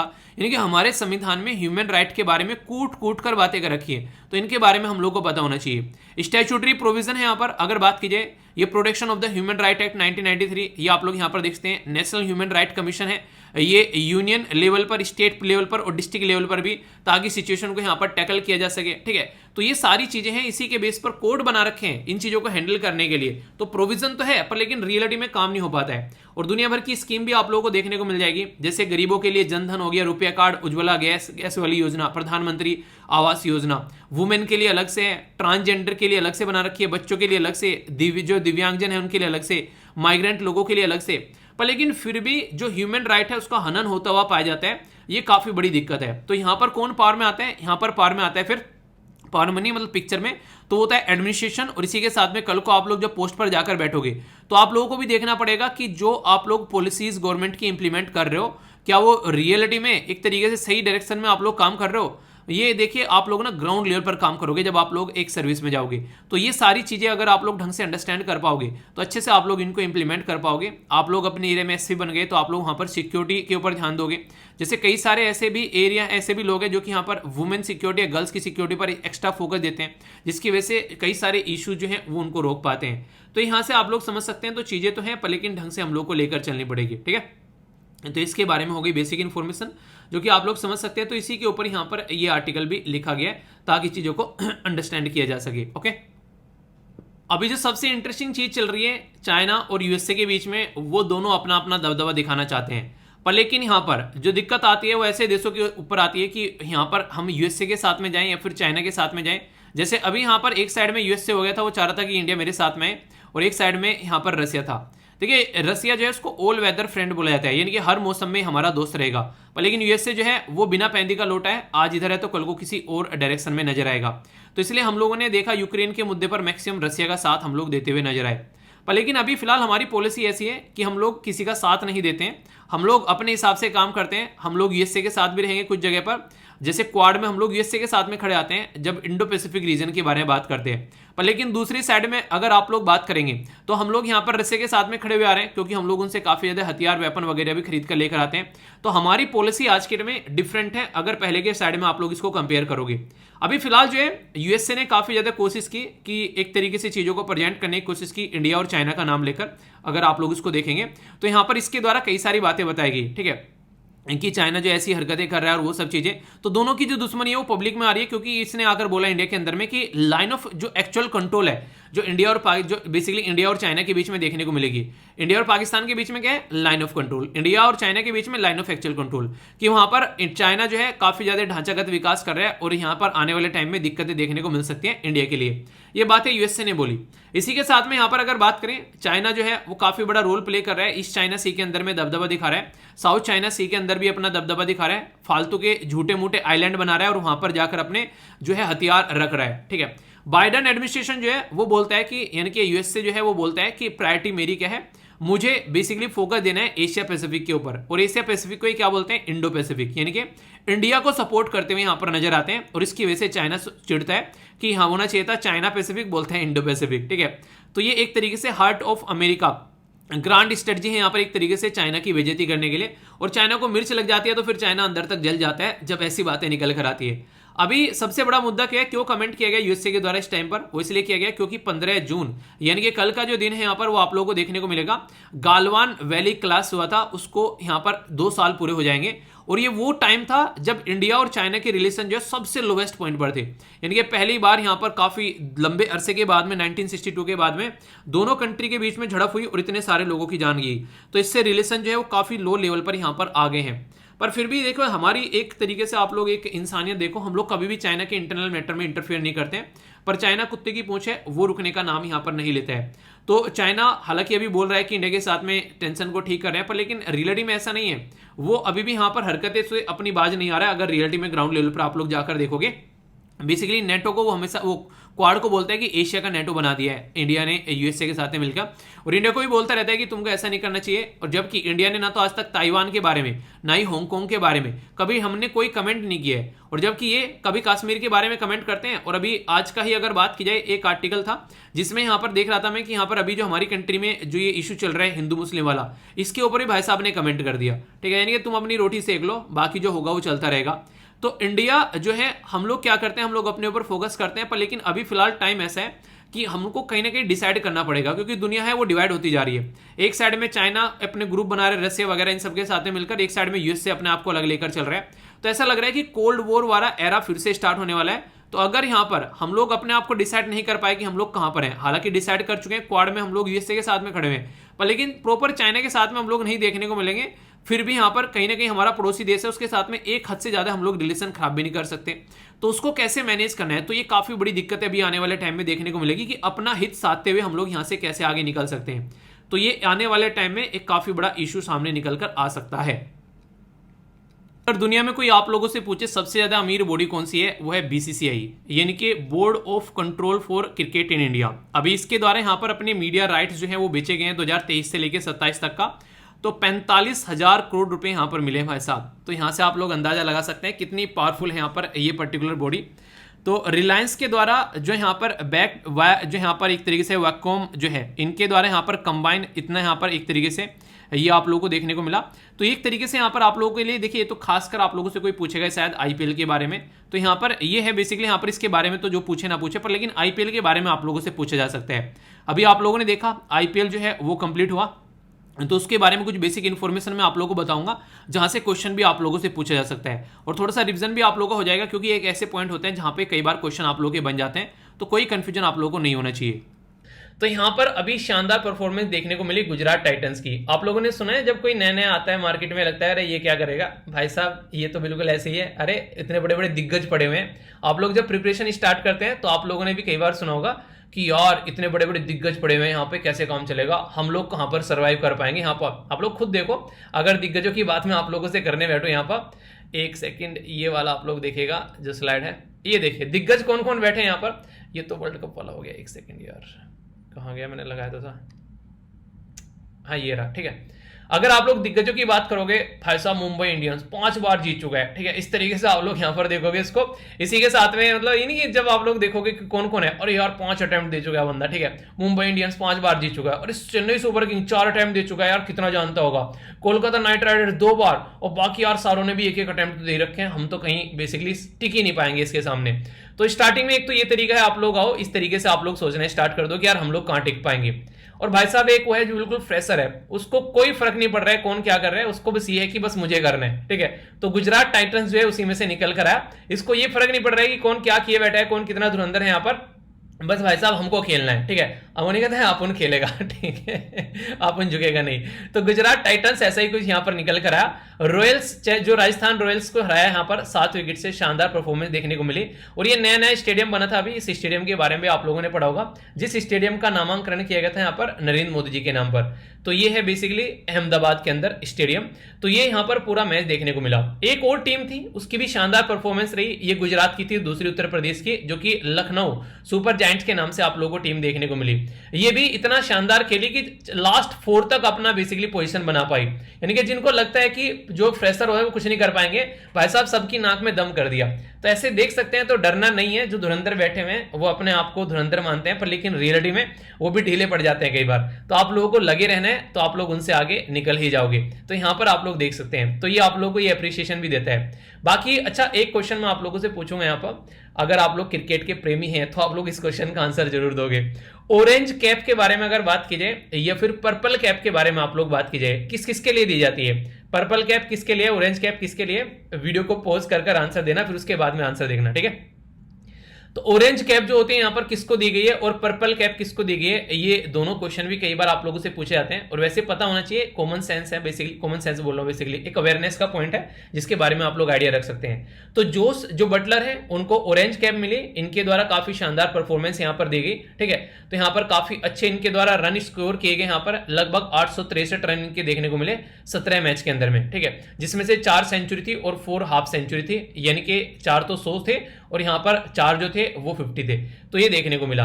इसी के साथ में ये तो हो गई ऑरेंज कैप। दूसरी आप लोग को पर्पल कैप यहां पर देखने को मिलेगी, जो कि यहां पर युजवेंद्र चहल, ठीक है, तो इनके द्वारा पर्पल कैप यहां पर जीती गई। 27 विकेट लिए गए भाई साहब 17 मैचों के अंदर, यानी कि एक तरीके से हर एक मैच के अंदर बंदे ने जो है विकेट गिराया है, ऐसे आप लोग बोल सकते हैं, ठीक है। तो काफी बड़ी बात है यहाँ पर ये। तो ये भी रॉयल्स जो राजस्थान के थे, दोनों प्लेयर अगर आप लोग यहाँ पर देखेंगे ये भी रॉयल्स राजस्थान के थे। तो रॉयल्स राजस्थान जो है वो सेकंड नंबर पर आप लोगों को देखने को मिली। एक जो क्वेश्चन आप लोगों से यहाँ पर पूछा जा सकता है, जो कि Guinness book of world record के अंदर यहाँ पर दर्ज किया गया, ये काफी इंपॉर्टेंट है, जो कि याद रखिएगा। सबसे पहले तो यही बात है कि यहाँ पर नरेंद्र मोदी स्टेडियम के अंदर ये खेला गया जो मैच था, जिसमें 1 लाख से भी ज्यादा लोग जो हैं वो बैठ सकते हैं। सौरभ गांगुली जो है वो बीसीसीआई के प्रेसिडेंट है और बीसीसीआई के अंडर में ही ये पूरा मैच बेसिकली चलता है, यानी कि ये जो मैच होता है ये बीसीसीआई के द्वारा यहाँ पर ये कंडक्ट कराया जाता है, ऐसा आप लोग बोल सकते हैं। और जय शाह जो कि अमित शाह जी के बेटे हैं, ये यहाँ पर आज के डेट में जनरल सेक्रेटरी हैं इसके, ठीक है। तो ये कई बार आप लोगों से कुछ बातें ऐसी एग्जाम में पूछ ली जाया करती हैं। जो इंपॉर्टेंट क्वेश्चन है, जहां से क्वेश्चन बनने के चांसेस एग्जाम में आप लोगों के ज्यादा हैं, Guinness book of world record के अंदर में लार्जेस्ट क्रिकेट जर्सी, तो ये जो आप लोगों को यहाँ पर देखने को मिल रही है, ये दुनिया की सबसे बड़ी जर्सी बनाई गई जो पूरे ग्राउंड पर यहाँ पर फैली हुई थी। तो इसके ऊपर IPL 15 यहाँ पर लिखा हुआ है, तो ये काफी बड़ी बात है यहाँ पर, जो कि आप लोग देखते हैं। तो ये आप लोगों को पता होना चाहिए। यहाँ से आप लोगों का क्वेश्चन बन सकता है, ये Guinness book of world record के अंदर इसको दर्ज कर दिया गया है, तो ये आप लोग यहाँ पर देखिएगा। तो यहाँ से मैंने बोला था कि क्वेश्चन आप लोगों के बनने के चांसेस हो जाते हैं इस तरह की फैक्चुअल इन्फॉर्मेशन के द्वारा। AR रहमान के द्वारा यहाँ पर, जो कि अकेडमी अवार्ड विनर, अकेडमी यानी कि ऑस्कर विनर, अकेडमी को ऑस्कर अवार्ड बोलते हैं, ठीक है। तो यहाँ पर इनके द्वारा क्लोजिंग सेरेमनी में अपनी अच्छी परफॉर्मेंस दी गई। इसी के साथ में इंडियन प्रीमियर लीग जो है उसको ऑफिशियली नाम क्या बोला गया, यह है टाटा IPL, क्योंकि टाटा कौन थे यहाँ पर, स्पॉन्सर थे अब की बार यहाँ पर IPL के। तो ये आप लोगों को यहाँ पर देखने को मिला। इसी के साथ में अगर कुछ और बातें यहाँ पर जो बताई जाए, ये तो आप लोगों को पता ही है बेसिकली 2008 में कौन जीता, 9 में, ये थोड़ा याद रखिएगा। पर लेकिन यहाँ पर आइए, दुनिया बंद हो गई थी 2020-21 में, पर भाई साहब यहाँ पर IPL बंद नहीं हुआ। इतना ह्यूज पैसा आप लोगों को यहाँ पर IPL में देखने को मिलेगा कि यहाँ पर ये कंट्री की GDP पर भी एक ह्यूज इंपैक्ट डालता है। तो इस तरीके से यहाँ पर इसको बंद नहीं किया गया, तो ये एक अच्छी बात आप लोग बोल सकते हैं कि कम से कम कुछ तो चला, सारी चीजें बंद हो गई, तो एक अप्रिशिएट करने वाली बात आप लोग यहाँ पर बोल सकते हैं। तो ये यहाँ पर कुछ बातें। बाकी कौन कौन सी टीम है, यहाँ पर सारी टीम है। आप लोगों की कौन सी फेवरेट टीम थी आप लोग बताइए। भाई मेरी तो दोनों फेवरेट टीम नई नई होगी, एक तो गुजरात टाइटंस हो गई और दूसरी लखनऊ सुपर जायंट। नई नई टीम थी दोनों, तो नए लोगों के साथ में रहना चाहिए। बेचारे इतनी शानदार तरीके परफॉर्मेंस देकर गए, वही पहली बार। एक इंटरेस्टिंग क्वेश्चन जो आप लोगों को यहाँ पर देखने को मिल सकता है, चेन्नई सुपर किंग इतनी अमीर हो गई कि ये पहला जो है यूनिकॉर्न बन गया, यानी कि $1 बिलियन की, यानी कि 7,000 के करीब आप लोग यहाँ पर 7,000 करोड़ रुपए देखने को मिलेंगे। तो 7,000 करोड़ रुपए की कंपनी बन गई ये पूरी चेन्नई सुपर किंग। तो यहाँ पर ये पहला यूनिकॉर्न अगर कोई पूछे IPL की टीम में तो है चेन्नई सुपर किंग, ये याद रखिएगा। और पूरा IPL जो है ये board of control for cricket in India के द्वारा यहाँ पर ये ऑर्गेनाइज कराया जाता है। अब तक के सबसे ज्यादा जो रन बनाए हैं वो हैं विराट कोहली के द्वारा, और इसी के साथ में यहाँ पर जो ब्रेवो है इनके द्वारा सबसे ज्यादा विकेट लिए गए हैं। तो ये दो पर्सनैलिटी के नाम भी आप लोग यहाँ पर थोड़ा सा आइडिया रख सकते हैं। 2008 में स्टार्ट किया गया, 22 में यहाँ पर अभी इसका लेटेस्ट एडिशन देखने को मिला। इसमें जाते जाते आर्टिकल के अंदर में एक छोटा सा जो जिक्र इनके द्वारा किया गया वो ICC जो मेंस T20 वर्ल्ड कप के बारे में किया गया, जो अभी आप लोगों को यहाँ पर देखने को मिलेगा ऑस्ट्रेलिया के अंदर में। तो उसमें देखो कैसी परफॉर्मेंस रहने वाली है। अगर पूछा आप लोगों से यहाँ पर ये कब हुआ था, तो सबसे इंटरेस्टिंग चीज है 2007 में यहाँ पर जब इसको स्टार्ट किया गया था साउथ अफ्रीका में, तो सबसे पहले शानदार परफॉर्मेंस दिखाते हुए हम लोगों ने हराया पाकिस्तान को। तो भाई साहब ये ना इसका आगाज ही शानदार था, ठीक है। तो फिर यहाँ पर दूसरी बार फिर फाइनल में हम लोग पहुंचे थे, पर लेकिन यहाँ पर श्रीलंका से हार गए थे। तो फिर दूसरी बार पाकिस्तान जीता, उसने श्रीलंका को हराया, तो इंडिया और पाकिस्तान दोनों टॉप पर थे यहाँ पर। फिर इंग्लैंड जीता, फिर वेस्ट इंडीज, फिर श्रीलंका, फिर वेस्ट इंडीज और फिर यहाँ पर ऑस्ट्रेलिया। वेस्ट इंडीज 2 बार जीतकर यहाँ पर टॉप में बैठा हुआ है, ठीक है। अब की बार जो 2022 में ये होने वाला है गेम, ये होगा ऑस्ट्रेलिया के अंदर में, जो कि मेलबर्न क्रिकेट स्टेडियम है। 2024 में ये West Indies United state of America के अंदर देखने को मिलेगा। 2026 में इंडिया और श्रीलंका, 2028 में ऑस्ट्रेलिया और न्यूजीलैंड, और 2030 में ये सारे जो कि इंग्लैंड के अंदर आप लोगों को, ब्रिटेन के अंदर सारे देखने को मिलेंगे।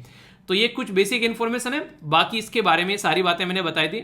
इसी के साथ में मोस्ट रन यहाँ पर देखे तो महिला जयवर्धन है, और यहाँ पर ये बेसिकली साकिब अल हसन, ये काफी इंटरेस्टिंग लगे मुझे पर्सनैलिटी। साकिब अल हसन बांग्लादेश के हैं भाई साहब, सबसे ज्यादा विकेट लिए बैठे हैं। बोलते हैं बांग्लादेश में क्रिकेट कौन खेलता होगा, ये देखो बांग्लादेश में भी एक जाबाज प्लेयर है जो कि यहाँ पर मोस्ट रन लिए बैठा है। तो ये आप लोग देखिए, ठीक है। तो ये थी कुछ क्रिकेट की जानकारियां, जिनको इंटरेस्ट था उनको अच्छी बात है, जिनको इंटरेस्ट नहीं था आप लोग एग्जाम के पॉइंट ऑफ से कम क्वेश्चन बन जाए तो वो आप लोगों को देखकर चलना है, ठीक है। तो कोई भी कंफ्यूजन आप लोगों के माइंड में नहीं होना चाहिए। तो आईपीएल और आईसीसी जो T20 है, दोनों के बारे में मैंने आप लोगों को इन्फॉर्मेशन दे दी, ओके। इन्फ्लेशन यानी कि महंगाई जो है वो काफी ज्यादा बढ़ती जा रही है, तो उसके बारे में बात की जा रही है। तो यहाँ पर अभी 7.04 हो गया है। आप लोगों को पता है हमारी कंट्री में मॉनेटरी पॉलिसी कमेटी है, वो इन्फ्लेशन को कंट्रोल करती है, और उसको टारगेट दे रखा है 4+-2 का इन्फ्लेशन को कंट्रोल करने के लिए। तो यहाँ पर अभी जो है ये उससे भी बाहर चला हुआ जा रहा है, और यूपीएससी यहाँ पर इन्फ्लेशन से रिलेटेड क्वेश्चन भी यहाँ पर आप लोगों से पूछती है, पता होगा आप लोगों को। तो एक ऐसा टॉपिक बन जाता है यहाँ पर, इसके ऊपर एडिटोरियल वगैरह आएगा, और अच्छे से इसको कवर करूंगा बेसिक इन्फॉर्मेशन के साथ में, ताकि आप लोग चीजों को अच्छे से अंडरस्टैंड कर सकें, ठीक है। फिलहाल अभी यहाँ पर ये याद रखिएगा, रिजर्व बैंक ऑफ इंडिया को पावर दे रखी है हमारी कंट्री में इन्फ्लेशन यानी कि महंगाई को कंट्रोल करने के लिए, ठीक है। पूरे दिन यहाँ पर न्यूज में रहे, यहाँ पर राहुल गांधी साहब जो है उनको इन्फोर्समेंट डायरेक्टरेट के द्वारा यहाँ पर समन किया गया, बुलाया गया। तो उसी के चलते पूरा इशू रहा। तो यहाँ पर इनके ऊपर जो है बेसिकली चार्ज लगाए जा रहे हैं खासकर नेशनल हेराल्ड करके न्यूज़पेपर था यहाँ पर, उससे कनेक्शन यहाँ पर इनका देखने को मिलता है। तो उसके चलते यहाँ पर कई सारे इशू निकल कर आते हैं। तो ये तो नहीं पूछेगा आप लोगों से, पर लेकिन जो इन्फोर्समेंट डायरेक्टरेट है वो आप लोगों से क्वेश्चन बन सकता है। तो इसके बारे में याद रखिएगा, 2 कानून के थ्रू यहाँ पर इसको इंप्लीमेंट किया जाता है। फॉरेन एक्सचेंज मैनेजमेंट एक्ट, ये है फीमा, और यहाँ पर prevention of the money laundering act, ये है PMLA। तो यहाँ पर इसको इंप्लीमेंट करने की बात की जाती है। 1956 में यहाँ पर ये बनाई गई थी, ताकि यहाँ पर चीज़ों को इंप्लीमेंट किया जा सके, और खासकर जो उल्टी सीधी हरकतें उनको रोका जा सके। और ये इंपॉर्टेंट है यहाँ पर, इसके बारे में बात करें तो अगर यहाँ पर ये जो है एक तरीके से हमारी कंट्री में ये डिपार्टमेंट ऑफ इकोनॉमिक अफेयर के अंदर आप लोगों को चीज़ें देखने को मिलती है। ये इसी के साथ में यहाँ पर ऐसा नहीं है यही एरिया रहता है, इसमें और भी कई सारे एरिया रहते हैं जो फंक्शन करते हैं यहाँ पर। जैसे फ्यूजिटिव इकोनॉमिक ऑफेंडर थे यहाँ पर भगोड़ा, अभी हमारी कंट्री में मालविया, तो उनको पकड़ने का भी काम ये करते हैं। इसी के साथ में यहाँ पर अगर बात की जाए स्पॉन्सर केस जो आते हैं प्रिवेंट करने के, यहाँ पर अगर बात करें जो यहाँ पर अगर बात की जाए यहाँ पर conservation of the foreign exchange और जो prevention of the smuggling act, ऐसे ऐसे भी यहाँ पर ये देखने को मिलते हैं। इनके थ्रू स्पेशल कोड बनाया जाता है ताकि सिचुएशन को अच्छे से संभाला जा सके।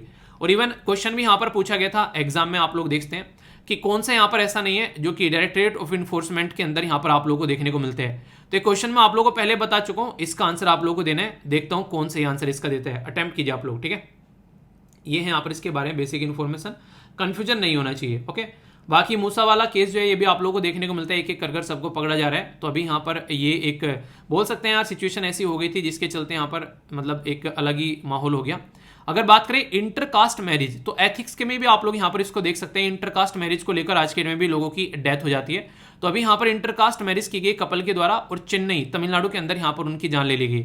तो नॉर्थ से लेकर साउथ तक का देश के अंदर ये इश्यूज आप लोगों को देखने को मिलता रहता है। तो इसके ऊपर काम करने की जरूरत है कि हम लोग वैसे तो चांद पर जाने की बात करें, वैसे हम लोग ये भी नहीं, यहाँ से भी नहीं निकल पा रहे हैं, ठीक है। तो ये बातें हैं यहाँ पर जो कि समझ सकते हैं। बाकी यहाँ पर अभी 70वीं ये सेलिब्रेशन यहाँ पर किया जा रहा था, जो रामनाथ कोविंद जी के द्वारा पार्टिसिपेट किया गया बेसिकली कर्नाटका के अंदर में। तो यहाँ पर कर्नाटका के अंदर राष्ट्रीय मिलिट्री जो स्कूल है, तो यहाँ पर उसकी अभी यहाँ पर जो प्लेटिनम जुबली यानी कि 70 साल सेलिब्रेट किए गए। पंडित जो है वो ये बोल रहे हैं यहाँ पर कि वो वैली के अंदर नहीं रहेंगे, क्योंकि हमको जितना प्रोटेक्शन मिलना चाहिए उतना नहीं मिल रहा है, हमारे ऊपर काफी ज्यादा अत्याचार हो रहा है, जिसकी वजह से हम लोग को दिक्कतें झेलनी पड़ रही है। तो उसके बारे में बातें की जा रही है। बाकी ट्राइबल ग्रुप जो है उसके बारे में यहाँ पर बात की जा रही है। तो आप लोग यहाँ पर समझ सकते हैं जो ये अभी सीएम के द्वारा रिमार्क एक कमेंट किया गया, तो उसके चलते इशू हो गया। ट्राइबल कम्युनिटी यार एक ऐसा पार्ट है सोसाइटी का जिसको साथ में लेकर चलना पड़ेगा। अगर उसको अलग थलग करेंगे तो वो फिर अलग अलग राज्य की मांग करने लगते हैं। तो देखकर यहाँ पर चलना पड़ेगा। तो कई सारे अच्छे से हम लोग को साथ में लेकर चलना है। मैंने बोला था नूपुर शर्मा के कमेंट पर चाइना भी खाड़े में कूद गया, तो ये वही हरकतें यहाँ पर देखने को मिल रही हैं, ठीक है। अभी यहाँ पर ये क्वेश्चन भी आप लोगों से कई बार बन जाते हैं। अभी आप लोगों को पता है श्रीलंका के अंदर इशू था यहाँ पर अदानी प्रोजेक्ट को लेकर कि मोदी साहब के द्वारा बोला गया श्रीलंका की गवर्नमेंट पर प्रेशर बनाकर कि अदानी को यहाँ पर ये प्रोजेक्ट दो। पर लेकिन अभी मुद्दा ये देखने को मिल रहा है कि यहाँ पर जो उनके द्वारा रेजिग्नेशन दे दिया गया यहाँ पर जिस ऑफिशियल के द्वारा ये बातें बोली गई थी, ठीक है। तो ये इशू यहाँ पर देखने को मिल रहा है जो कि आप लोग समझ सकते हैं। आगे बात की जा रही है सेंटर के द्वारा बूस्ट करने की बात की जा रही है सप्लाई करने के लिए फोर्टिफाइड राइस। तो फोर्टिफाइड राइस के बारे में बेसिक इन्फॉर्मेशन आप लोगों को बताऊंगा जिससे आप लोगों के डायरेक्ट एग्जाम में क्वेश्चन ही बन सकते हैं। ये आर्टिकल जो था पीआईबी में भी कवर किया गया था काफी अच्छे से, तो इसको हम लोग अच्छे से समझेंगे, एक एक पॉइंट माइंड में क्लियर होना चाहिए।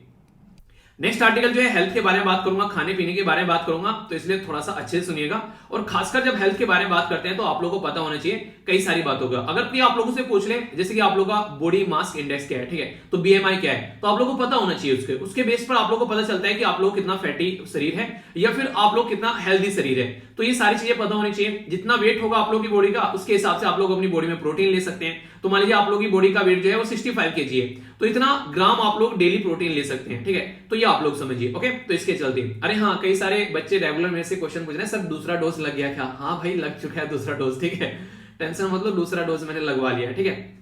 आप लोगों ने सबने लगवा लिया फिर नहीं लगवाया, तो हेल्थ जो है उसको सबसे पहले प्रेफरेंस दो, क्योंकि हेल्थ इज वेल्थ। मुझे लगता है जिंदगी में दो ही चीजें सबसे ज्यादा इंपॉर्टेंट है, एक तो है टाइम और दूसरा है हेल्थ, ठीक है। बाकी सारी चीजें इसके बाद में आती हैं। अगर ये दो चीजें आप लोग मैनेज कर पा रहे हो तो फिर सारी चीजें आप लोग अपने हिसाब से मैनेज कर लोगे। इनको बर्बाद मत करो, चाहे सारी चीजें बर्बाद हो जाए।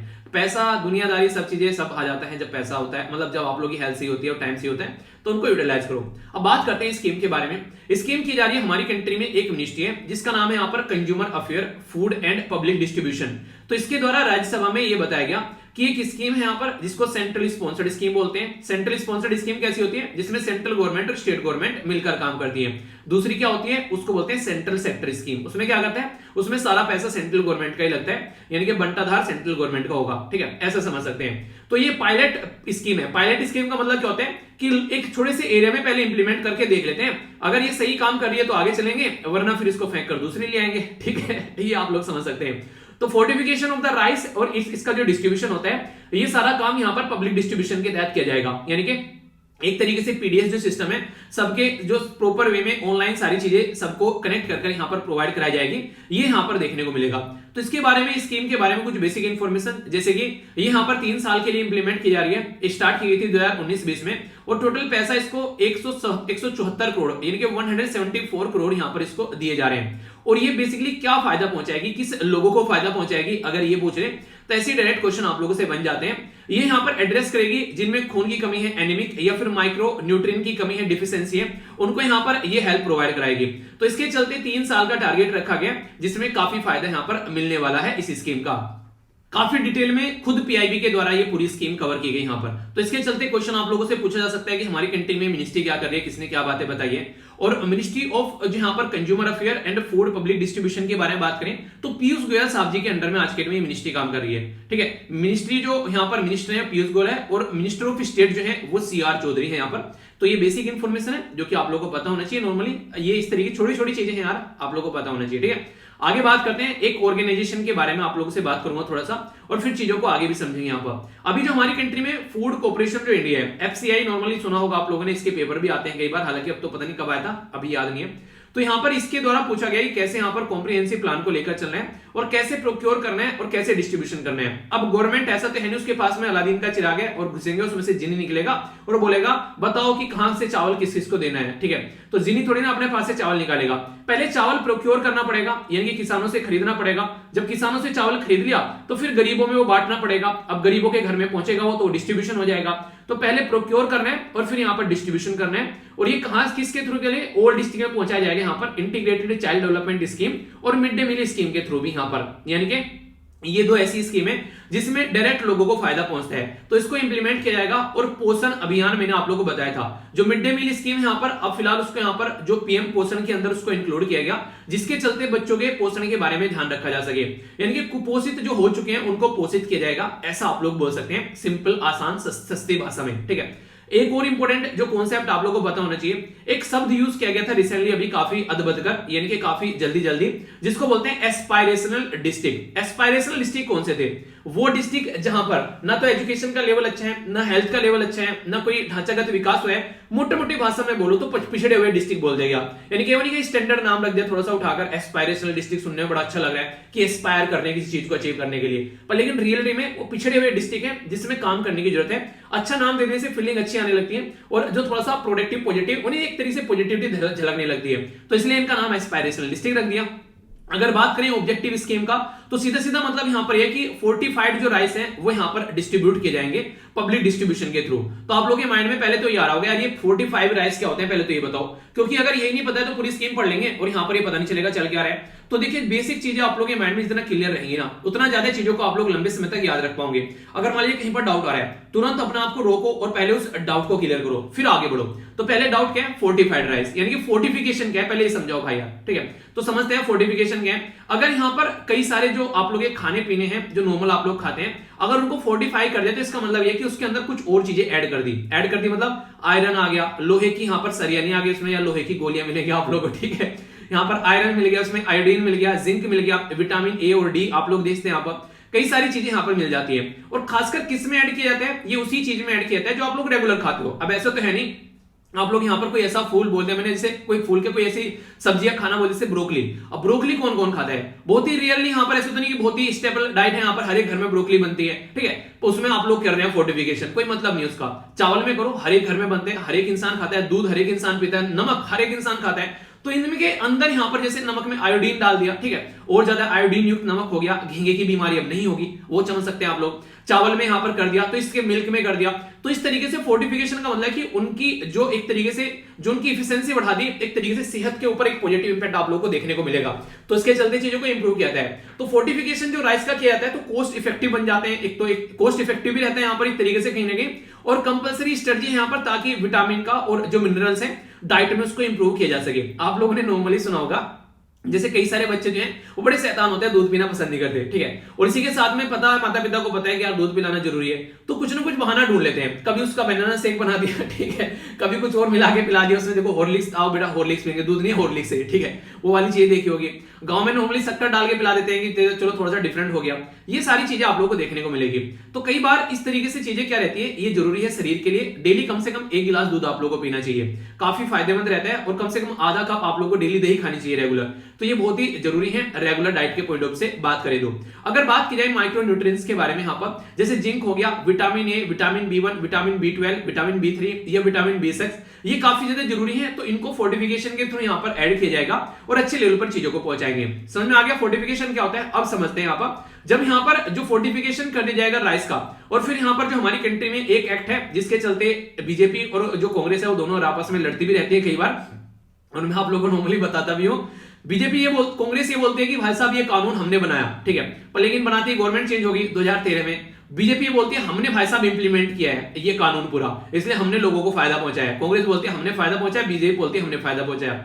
मैं ये बोल रहा हूं कि यार आप दोनों लड़ रहे हो, ये तो देख लो कि वो खाना जो आप लोग बांट रहे हो लोगों को food national food security act के तहत, तो आया कहां से है, वो तो फार्मर यानी कि किसान का है। तो किसान भाइयों को भी याद कर लो कि उन्होंने भी कुछ किया, सारा काम तुम ही लोग कर रहे हो। तो यहाँ पर वो एक आर्टिकल था मुझे बड़ी अच्छी लगी उसके साथ, मैंने उसने लिखा कि दोनों लड़ रहे हैं कि हाँ मैंने बनाया, ये मैंने इंप्लीमेंट किया, ये कोई नहीं बात कर रहा है कि यहाँ पर किसान जो है उन्होंने उगाया इसीलिए तुम यहाँ पर ये दोनों एंजॉय कर पा रहे हो। तो वही बातें हैं कि क्रेडिट कोई और किसी का है, केले कोई और जाता है। तो ये सारी हरकतें देखने को मिलती है। तो इसके चलते यहाँ पर एक तरीके से लर्निंग और शेयरिंग के बारे में बात की जा रही है, ताकि स्टेट और यूनियन टेरिटरी है, डिपार्टमेंट और फूड पब्लिक डिस्ट्रीब्यूशन है, उनके साथ में इंफॉर्मेशन को शेयर किया जा सके, कहां कहां पर कितना अनाज दाना चावल फोर्टिफिकेशन करके कहां पर पहुंचाना है, और कहां कहां पर डिफिशियंसी यहाँ पर न्यूट्रिशन की उनको यहाँ पर कंप्लीट करना है, और किस एज ग्रुप के अंदर यहाँ पर ये प्रॉब्लम देखने को मिल रही है। यानी कि बच्चा है, महिला भी प्रेग्नेंट महिला है, या दूध पिलाने वाली यानी कि लैक्टेटिंग मदर है, तो सबको काउंट कर चलो, सबका साथ और सबका विकास वाला फंडा लेकर चलो, ये बातें हैं, ठीक है। अब इंपॉर्टेंट बात है कि यहाँ पर नीड क्यों पड़ गई यहाँ पर फोर्टिफिकेशन की। सबसे पहले तो बात ये कि कुपोषित लोग हैं काफी ज्यादा, यानी कि कुपोषण का शिकार है, यानी कि मैल न्यूट्रिशन है, ठीक है। तो इसके चलते खासकर जो महिला होती है और जो बच्चे होते हैं उनको दिक्कत देखने को मिलती है। और देखिए सबसे बड़ी प्रॉब्लम क्या है यहाँ पर, अगर कोई महिला कुपोषित है, अब बच्चे को जन्म देगी, बच्चा भी कुपोषित होगा। अब कोई बच्चा कुपोषित हो गया, अब पूरी जिंदगी उसकी आगे बढ़ने वाली है, और अगर स्टार्टिंग में अगर कुपोषित हो गया तो कई सारी बीमारियां शरीर में लग जाएगी। तो इसलिए जरूरी है कि प्रॉपर डाइट, कम से कम जब बच्चा जिसका एज और जिसका शरीर बढ़ रहा होता है उसको प्रॉपर डाइट मिलता है, तो बच्चा एक अच्छे लेवल पर आगे बढ़ता है। एवरी सेकंड यानी कि हर एक दूसरी महिला हमारे देश में जो है वो एनीमिक यानी कि आज की डेट में शिकार है किसकी, एनीमिया की, ठीक है। और एवरी थर्ड यानी कि हर एक तीसरा बच्चा वो स्टंटिंग का शिकार है। अब स्टंटिंग क्या होता है ये आप लोगों को बताना है, ठीक है। ये कई बार बता चुका हूं, चलो बताइए इसको, देखता हूं किस किस को याद है। देखिए कमेंट बॉक्स में पढ़ लिया कीजिए, बहुत सारे बच्चे बहुत प्यारा आंसर देते हैं, तो अगर कहीं पर भी डाउट लगता है तो आप लोग देख सकते हैं। कई सारे बच्चे रेगुलर क्वेश्चन भी पोस्ट करते हैं, ठीक है, तो वो आप लोग क्वेश्चन भी अटेम्प्ट कीजिए, बहुत ही अच्छे अच्छे क्वेश्चन रहते हैं। ओके, तो ये सारी चीजें आप लोग कर सकते हैं। रेगुलर कमेंट बॉक्स हो, एक प्रोडक्टिव कमेंट बॉक्स बना सकते हैं। इतने सारे अच्छे मोटिवेशनल कोड भी कई सारे बच्चे एक तरीके से पोस्ट करते हैं, कई सारे बच्चे एक दूसरे का रिप्लाई करते हैं, तो एक पढ़ाई का जब माहौल मिलता है ना तो वो एक काफी अच्छा रहता है, तो उसमें पार्टिसिपेट किया करो, ठीक है। इंडिया जो है उसकी रैंक जो है वो 101 पर आ गई है। हम यहाँ पर 116 कंट्री में ग्लोबल हंगर इंडेक्स में, यानी कि भूखमरी की शिकार है हमारा देश काफी ज्यादा है। और वैसे हम लोग गेहूं उत्पादन में काफी अच्छे लेवल पर पहुंच रहे हैं, तो कहीं ना कहीं लोगों तक रिसोर्सेज पहुंच नहीं पाते हैं, तो इसलिए बोलते हैं कि पैदा करना चीजों का अलग बात है, पर लोगों तक पहुंचाना अलग बात है, तो लोगों के पहुंचाने का भी मुद्दा होना चाहिए। हिडन हंगर आप लोगों को यहाँ पर देखने को मिलेगा, भुखमरी, ठीक है। सीरियस हेल्थ रिस्क यहाँ पर अगर निकल कर आता है तो उसके चलते यहाँ पर ये बेसिकली जो मेल न्यूट्रिशन की और माइक्रो न्यूट्रिएंट्स के बारे में बात करें, मिलनी चाहिए। राइस जो है वो एक स्टेपल फूड है। स्टेपल मतलब एक तरीके से उन्हीं के हर एक लेवल, हर एक इंसान जो है वो यहाँ पर इसका यूज करता है, तो इसके चलते यहाँ पर 2/3 जो यहाँ पर पॉपुलेशन है वो चावल खाती है, ठीक है। तो चावल काफी सारे लोगों को पसंद है। जैसे कि अगर कोई चावल नहीं खाता है तो कोई मेरे जैसा होगा वो खीर खाना पसंद करता है, ठीक है, तो खीर खाई जा सकती है। या फिर कोई और तरीके से आप लोग चावल का इस्तेमाल कर सकते हैं, ठीक है। नमकीन चावल बना लिया, उनको खा लिया। नॉर्मली भी चावल मतलब एक तरीके से खाए जा सकते हैं आसानी से, और वैसे अगर कोई वैसे नहीं खाता तो अलग अलग तरीके से उनको यूज कर सकते हैं। तो ये तरीके होते हैं इंसान के आज के डेट में चीजों को यूज करने के, तो मैक्सिमम डायरेक्ट या इनडायरेक्ट वे में कोई ना कोई यहाँ पर इनका यूज कर ही रहा है, तो इसलिए जरूरी है कि इनको अच्छे लेवल पर हम लोग इंप्लीमेंट करें। अभी यहाँ पर अगर एक इंपॉर्टेंट मुद्दे को समझोगे, जो food safety and standard authority of India है, जिसको FSSAI आप लोग बोलते हो, उसने 2016 में यहाँ पर ये फोर्टिफिकेशन के बारे में जब बात की, तो यहाँ पर व्हीट फ्लोर और राइस को यहाँ पर आयरन, विटामिन, ये विटामिन B12, इसी के साथ में फोलिक एसिड के बारे में बात की गई। मिल्क के एडिबल ऑयल के सारे में बात की तो विटामिन A और D के बारे में बात की। इसी के साथ में यहाँ पर डबल जो फोर्टिफिकेशन सोल्ट के बारे में बात की, तो इसमें बेसिकली आयोडीन और आयरन के बारे में बात की। तो नेशनल न्यूट्रिशन जो स्ट्रेटजी है हमारे देश की, उसमें फोकस ये है कि कैसे हम लोग आज के डेट में इंटरवीन कर सकते हैं, कहीं एनीमिया, विटामिन A या आयोडीन की डिफिशियंसी है तो कैसे हम लोग उसको लेकर चल सकते हैं, और कैसे हम लोग डाइट है उसमें डाइवर्सिटी ला सकते हैं, ताकि एक इंसान जो है वो बैलेंस डाइट लेकर यहाँ पर चल सके। जब हमारे देश में पहली बार 2017 में ये क्वेश्चन बन जाएगा डायरेक्ट एग्जाम में, ठीक है, तो इंपॉर्टेंट है, पहले से क्वेश्चन पूछ ले तो ये मत बोलना कहां से आ गया, ठीक है।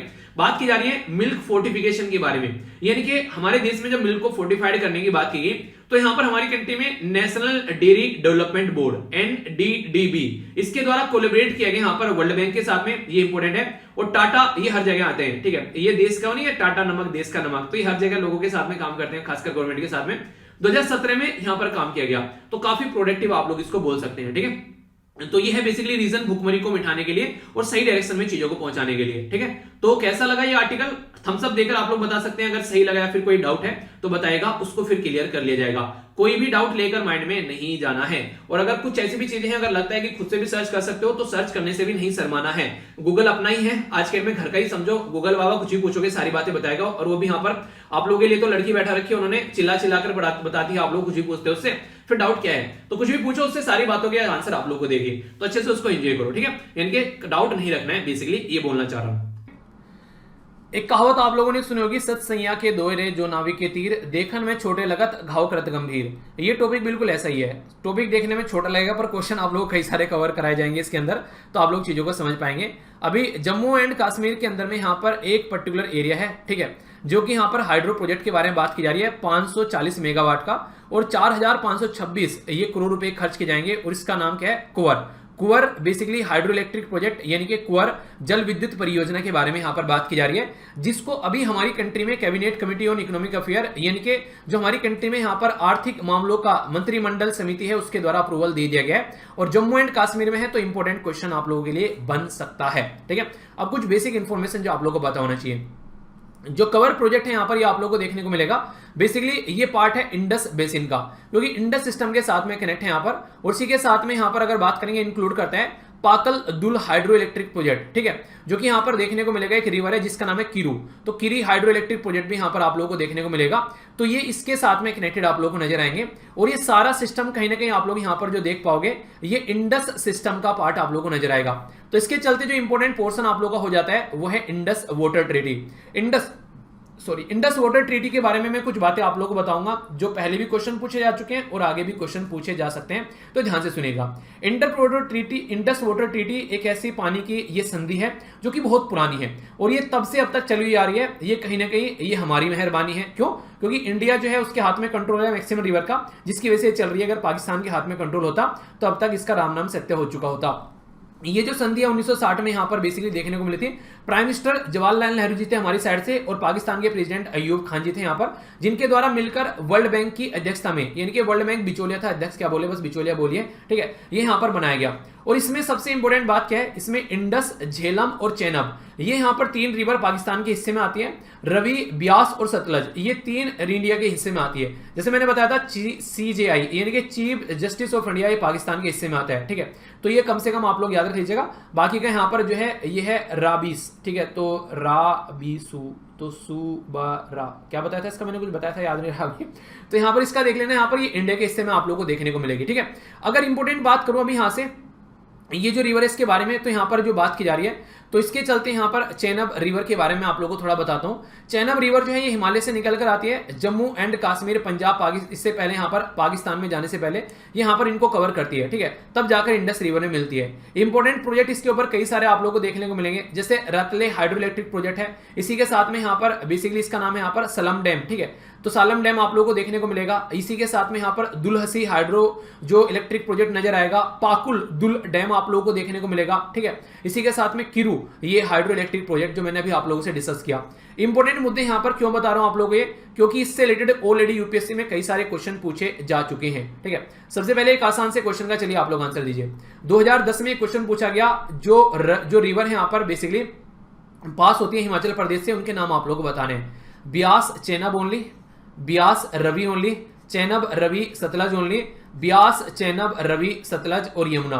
तो कौन सी रिवर है जो यहाँ पर पास होती है हिमालय से, सॉरी हिमाचल प्रदेश से, ठीक है। तो आंसर इसका क्या है, आंसर इसका आप लोगों को देखने को मिलेगा डी, ठीक है। तो आंसर इसका डी है, यानी कि सारी की सारी रिवर जो है वो हिमाचल प्रदेश से पास होती हैं। अगर आप लोग हिमाचल प्रदेश से आते हैं तो ये चीजें आप लोगों को पता होनी चाहिए, ठीक है। एक और क्वेश्चन आप लोगों के सामने यहाँ पर, ये बेसिकली बात की जा रही है कुछ रिवर्स के बारे में। तो यहां पर बात की जा रही है कि जो इंडस रिवर है उसमें गिरने से पहले यहां पर जो रिवर है वो पहले किसी और रिवर में जाकर गिरती है और फिर वो रिवर आकर डायरेक्ट यहां पर बेसिकली इंडस रिवर के साथ में कनेक्ट होती है। तो यहां पर ये आप लोगों को बताना है वो कौन सी रिवर है, यानी कि पहले उस रिवर के साथ में सारी रिवर मिल जाती है और फिर वो रिवर आकर इंडस रिवर में मिलती है। तो बात की जा रही है चेनाब, झेलम, रवि या सतलज। तो इसका आंसर दिखाने के लिए मैं आप लोग एक बार मैप पर लेकर चलूंगा, अच्छे से आप लोग समझ पाएंगे और इसका आंसर भी आप लोग दे पाएंगे, ठीक है। जैसे यहां पर देखिए, यहां पर झेलम हो गया, ठीक है, ये चेनाब हो गया और ये रवि रिवर हो गई। ये सारी की सारी जाकर कहां पर मिल रही है, यहां पर, ये बेसिकली यहां पर देखने को मिलेगी। फिर यहां पर सतलज रिवर चली आ रही है और फिर यहां पर आकर ये सतलज में मिल जाती है और सतलज फिर आगे जाकर मिलती है। तो ये रिवर आंसर कौन सा हो गया आप लोगों का, तो ये हो गया आप लोगों का सतलज, ठीक है। तो इस तरीके से भी यूपीएससी आप लोगों से क्वेश्चन पूछती है, तो यहां पर आप लोगों का आंसर जो है वो डी हो गया। तो ऐसे क्वेश्चन आप लोगों से कई बार यहां पर बन जाते हैं, तो कोई कंफ्यूजन इसको लेकर आप लोगों के माइंड में नहीं होना चाहिए। एक क्वेश्चन आप लोगों के लिए होमवर्क है, ये आप लोग जाकर सर्च कीजिएगा। यहाँ पर बेसिकली ये यूपीएससी 2019 में पूछा गया। यहाँ पर ग्लेशियर के नाम दे रखे हैं, यानी कि हिमनाथ के, और ये नदी के नाम दे रखे हैं। कौन कौन सी नदी यहाँ पर कनेक्टेड है। पहला यहाँ पर बंदरपुंछ, ठीक है। दूसरा यहाँ पर बोला गया है बेसिकली बारा सिगरी। तीसरा यहाँ पर बोला गया है ये है मिलाम। चौथा बोला गया यहाँ पर सियाचिन और पांचवा बोला गया यहाँ पर जेमू। तो सही आंसर कौन सा है कि नदी के साथ में यहाँ पर कनेक्टेड है, यहाँ पर तो कौन सी नदी के साथ में यहाँ पर सही कनेक्टेड है, ये आप लोगों को यहाँ पर बताना है। तो इसका आंसर जाकर सर्च करिएगा, और इसलिए बोल रहा हूँ सर्च करने के लिए, इन ग्लेशियर को थोड़ा सा जाकर निहारिएगा भी, इनकी लोकेशन और यहाँ पर ये नदियां। तो थोड़ा सा होमवर्क रहेगा, पर लेकिन एक बार काम कर लोगे इसके ऊपर तो कई सारे क्वेश्चन आप लोगों के सोल्व होते हुए आप लोगों को नजर आएंगे, ठीक है। वैसे पीडीएफ में आंसर डाल दूंगा, अगर ज्यादा ही मशक्कत लगेगी तो पीडीएफ खोलकर देख लेना, तो आप लोगों की समस्याएं जो है वो दूर हो जाएंगी, ठीक है। तो इसको देख सकते हैं वैसे, पर लेकिन एक बार खुद से ट्राई जरूर करिएगा, ओके। आईएमएफ के बारे में बात की जा रही है। आईएमएफ यानी कि इंटरनेशनल मॉनेटरी फंड, जो कि यहाँ पर इसके द्वारा अभी रिसेंटली इंडिया की ग्रोथ जो है वो 8.2 जो है वो फोरकास्ट की गई है 2023 के लिए। तो ये जो क्वेश्चन आप लोगों के लिए इंपॉर्टेंट बन सकता है बेसिकली यूपीएससी प्रीलिम्स के पॉइंट ऑफ से भी और जीएस पेपर 2 के अंदर भी, इसके बारे में इकोनॉमिक या फिर इंटरनेशनल जो यहाँ पर उससे रिपोर्ट के बारे में आप लोगों से क्वेश्चन पूछा जा सकता है, ठीक है।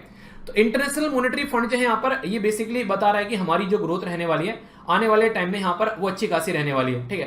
तो यानी कि फास्टेस्ट जो ग्रोइंग इकोनॉमी होगी वर्ल्ड में वो हमारी देखने को मिलेगी, और चाइना के डबल हमारी इकोनॉमी जो है वो बढ़ने वाली है, तो ये अच्छी बात है। जबकि वर्ल्ड का जो ग्रोथ है वो ज्यादा नहीं रहेगा, ये 3.6 रहेगा। यहां पर बेसिकली पहले बताया गया था 6.1 रहने वाला है, पर लेकिन अभी कोविड-19 ने कमर तोड़ी, उसके बाद में यहां पर जो यूक्रेन और रशिया की वॉर ने इसकी कमर तोड़ दी, तो ये भी नीचे आ गया है। ये सारी बातें बताई जा रही हैं वर्ल्ड इकोनॉमिक आउटलुक के अंदर में। तो क्वेश्चन ये बन जाएगा कि वर्ल्ड इकोनॉमिक आउटलुक रिपोर्ट जो है वो किसके द्वारा प्रस्तुत की जाती है, तो यहां से याद रखिएगा ये आईएमएफ के द्वारा प्रस्तुत की जाती है। तो ये बेसिक चीजें हैं। बात की जा रही है कि इंडिया का जो ग्रोथ है यहां पर इनके द्वारा थोड़ा लोअर किया गया है 0.8%, तो कोई बात नहीं, तो ऊपर नीचे होता रहता है, जैसे चीजें बढ़ती हैं और फिर नीचे होती रहती हैं, ठीक है। इंडिया का जो रजिस्टर किया गया था 2021 में 8.9 बोला गया था, पर अभी यहां पर घटा दिया गया है, ठीक है। तो इसके चलते यहां पर चीज देखने को मिल रही है। फिर से बोल रहा हूं, ये रटना नहीं है, जो कम से कम रिपोर्ट के बारे में बताया है ये आप लोग याद रखेगा, क्योंकि फिर से चीजें सुधरेंगी। हो सकता है अच्छी चीजें आ जाए, जंप से आ जाए, कोई पॉलिसी ढंग की आ जाए, तो चीजें आ जाए। अभी यूक्रेन वॉर की वजह से यहां पर सारी चीजें डाउनग्रेड कर दी गई हैं, वो एक अलग बात है यहां पर। इसी के साथ में यहां पर जो फोरकास्ट की जा रही है एशिया के अंदर जापान की,